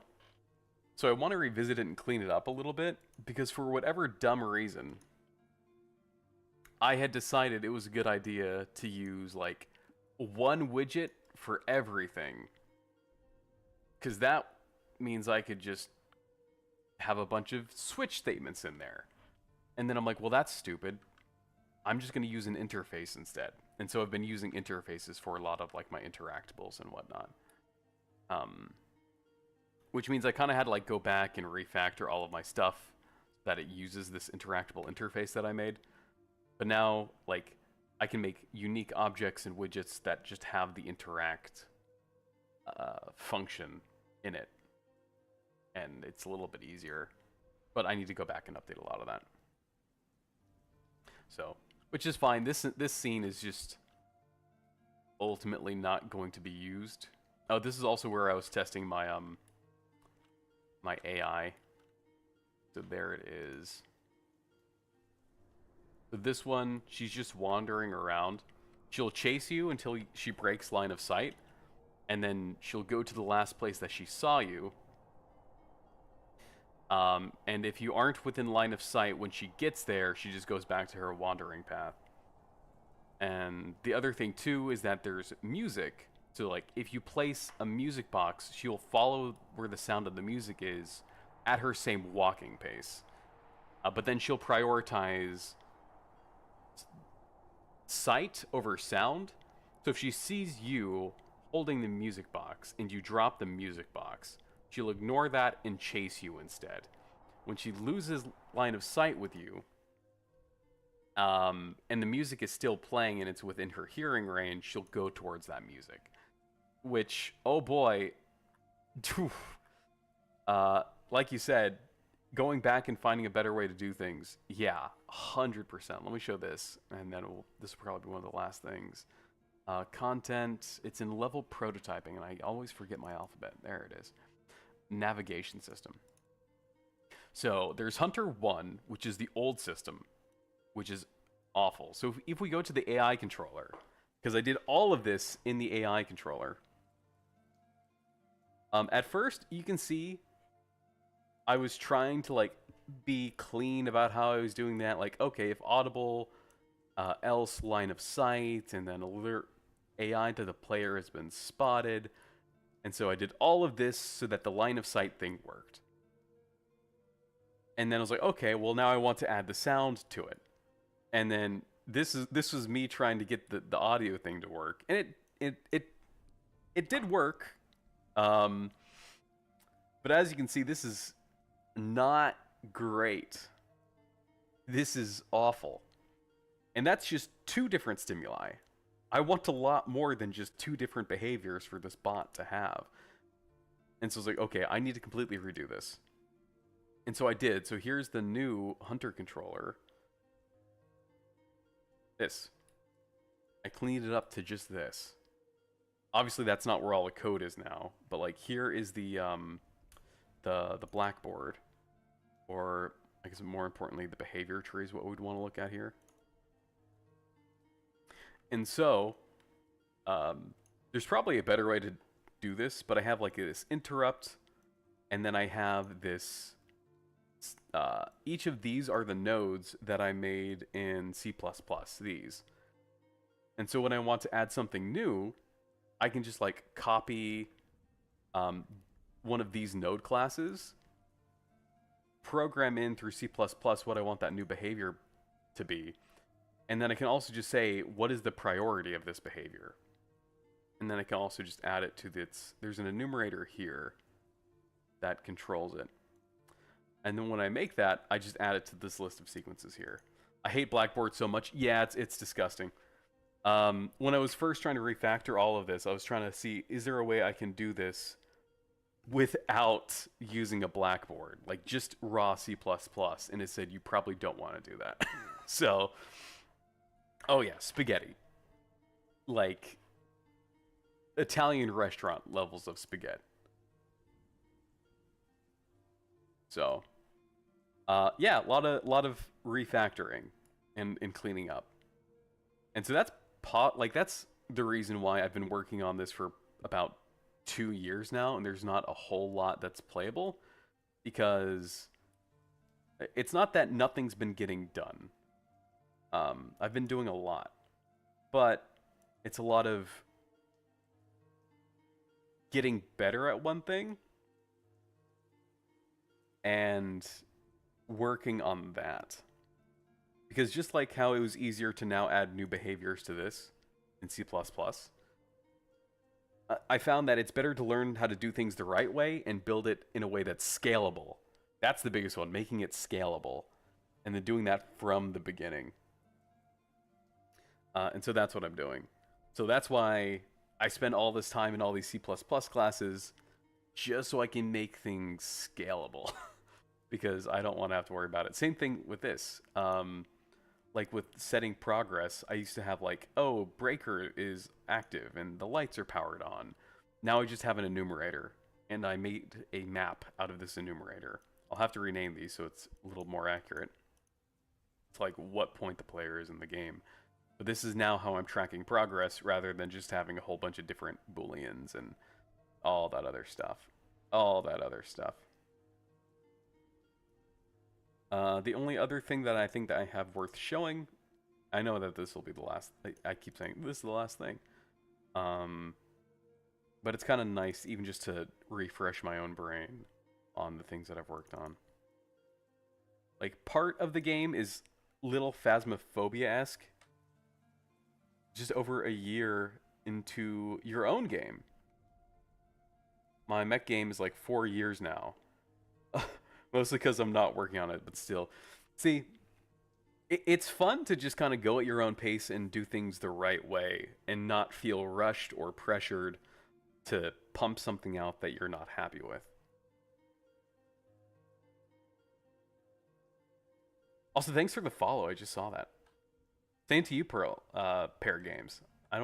You might have left already, but if you're still here, thank you for the follow too.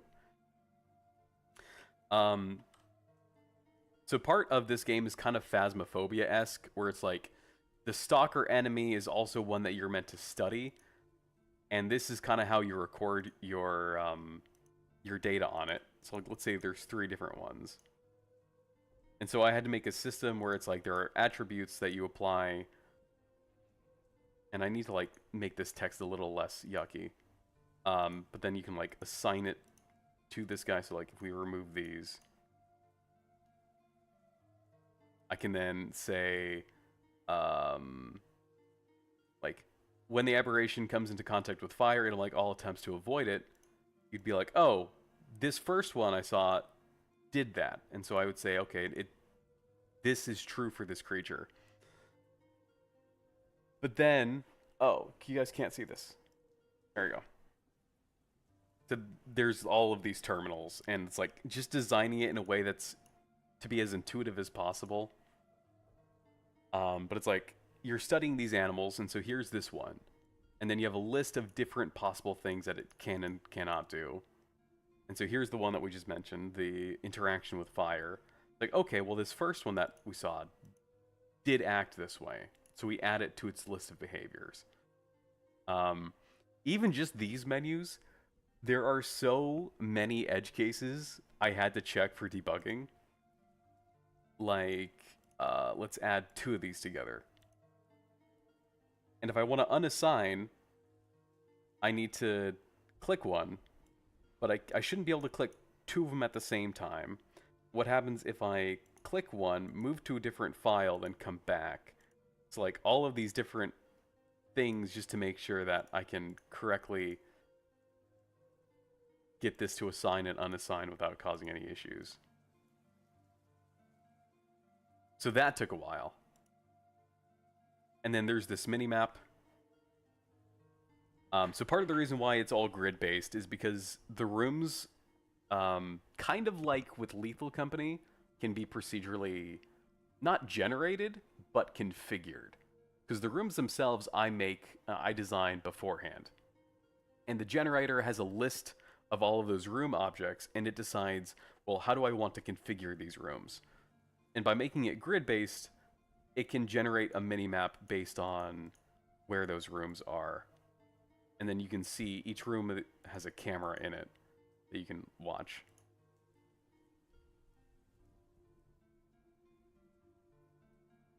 Kind of has the Thing vibe going as the... Yeah, that's huge inspiration. Also, definitely... This is going to sound weird. I haven't seen the 1980 The Thing. I've seen the 1951 version. Because my dad is old, and that was the version he showed me, and I've never seen the other one, even though I've heard it's also very good. So a lot of that, like even the technology I'm using is very old. But yeah, I want to watch The Thing, the old one, but not the oldest one, because there's a lot of inspiration there. Because it's like, you're scientists, and there's this big scary thing, but you're a scientist, so you kind of want to learn about it and study it. Didn't know there was an older one? Oh yeah, here, let's pull that up. Because it's fun. And then that'll be the last thing. 1951, The Thing.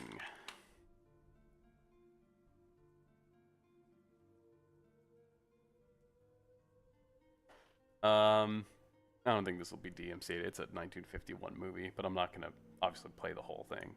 Do this. It's black and white. And it doesn't... It's just a dude in a costume. But same vibe. They're in the Arctic. They discover an alien. I don't know where you can find it to watch. But I mean, it's fun. It's cheesy. It's weird. I'd recommend it.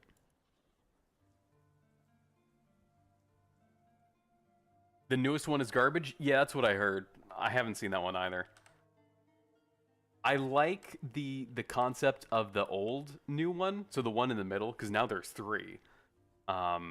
Because that monster isn't just a dude in a costume.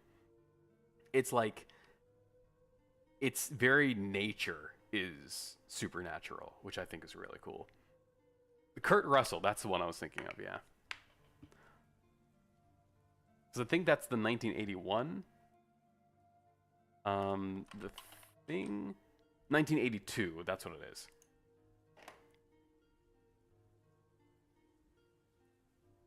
That's the one I want to watch at some point soon. Because my monsters are a lot more like that than just like a dude that happens to walk around. The Thing in the 1951 version is a lot more like Mr. X in Resident Evil 1. Or Resident Evil 2. Like, that's the closest thing I think I can compare it to.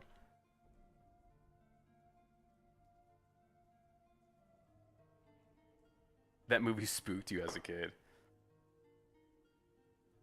Not much did. Paranormal Activity was the one for me that got me the most. Anytime people ask for a horror movie recommendation, I always recommend the first one of that. And then I tell them to stop watching after that. Don't watch any of the other ones. Oh yeah, the OG Exorcist. Yeah, that's a good one.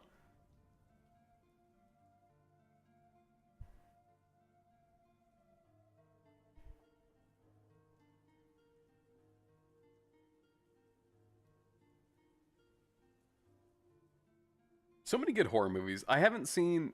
have been some good ones recently. I heard Iron Lung was fun and worth seeing. I haven't seen it yet. I meant to. And then there's the Backrooms movie, I think in May. I like Kane Pixel's work. If you haven't seen the Backrooms show or like the Oldest View, which is another show that he made on YouTube, it's free to watch. I would recommend, like, you might have to just jump through or watch some parts at like 2 times speed because there's a lot of tension building that can be kind of slow at times. But yeah, we'll see how the full-on Backrooms movie is.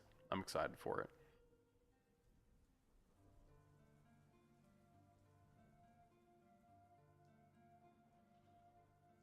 I think that's about all I've got today. Markiplier's a decent actor, really.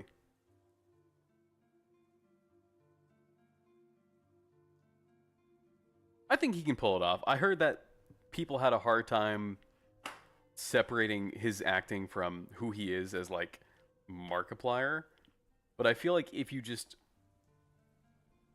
an average moviegoer and you don't know who he is, I feel like he's probably pretty good. Again, I haven't seen it yet, so it's hard for me to really comment too much on that. Next stream, let's see. Let me do this now before I forget.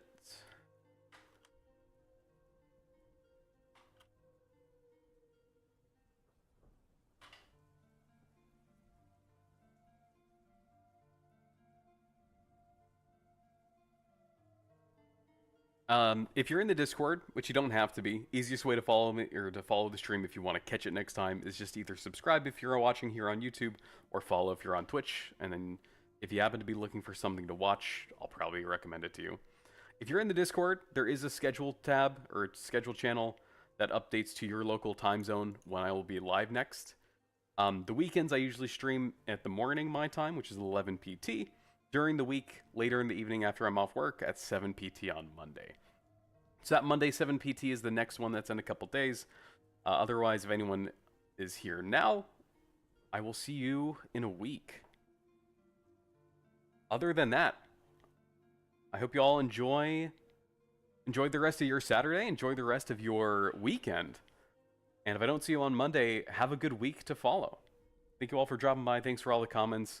Ross, thank you for all the help that you gave today. It's awesome to have someone else who has a little bit more experience with Substance Painter, because oh boy, there's a learning curve. But all right, have a good one.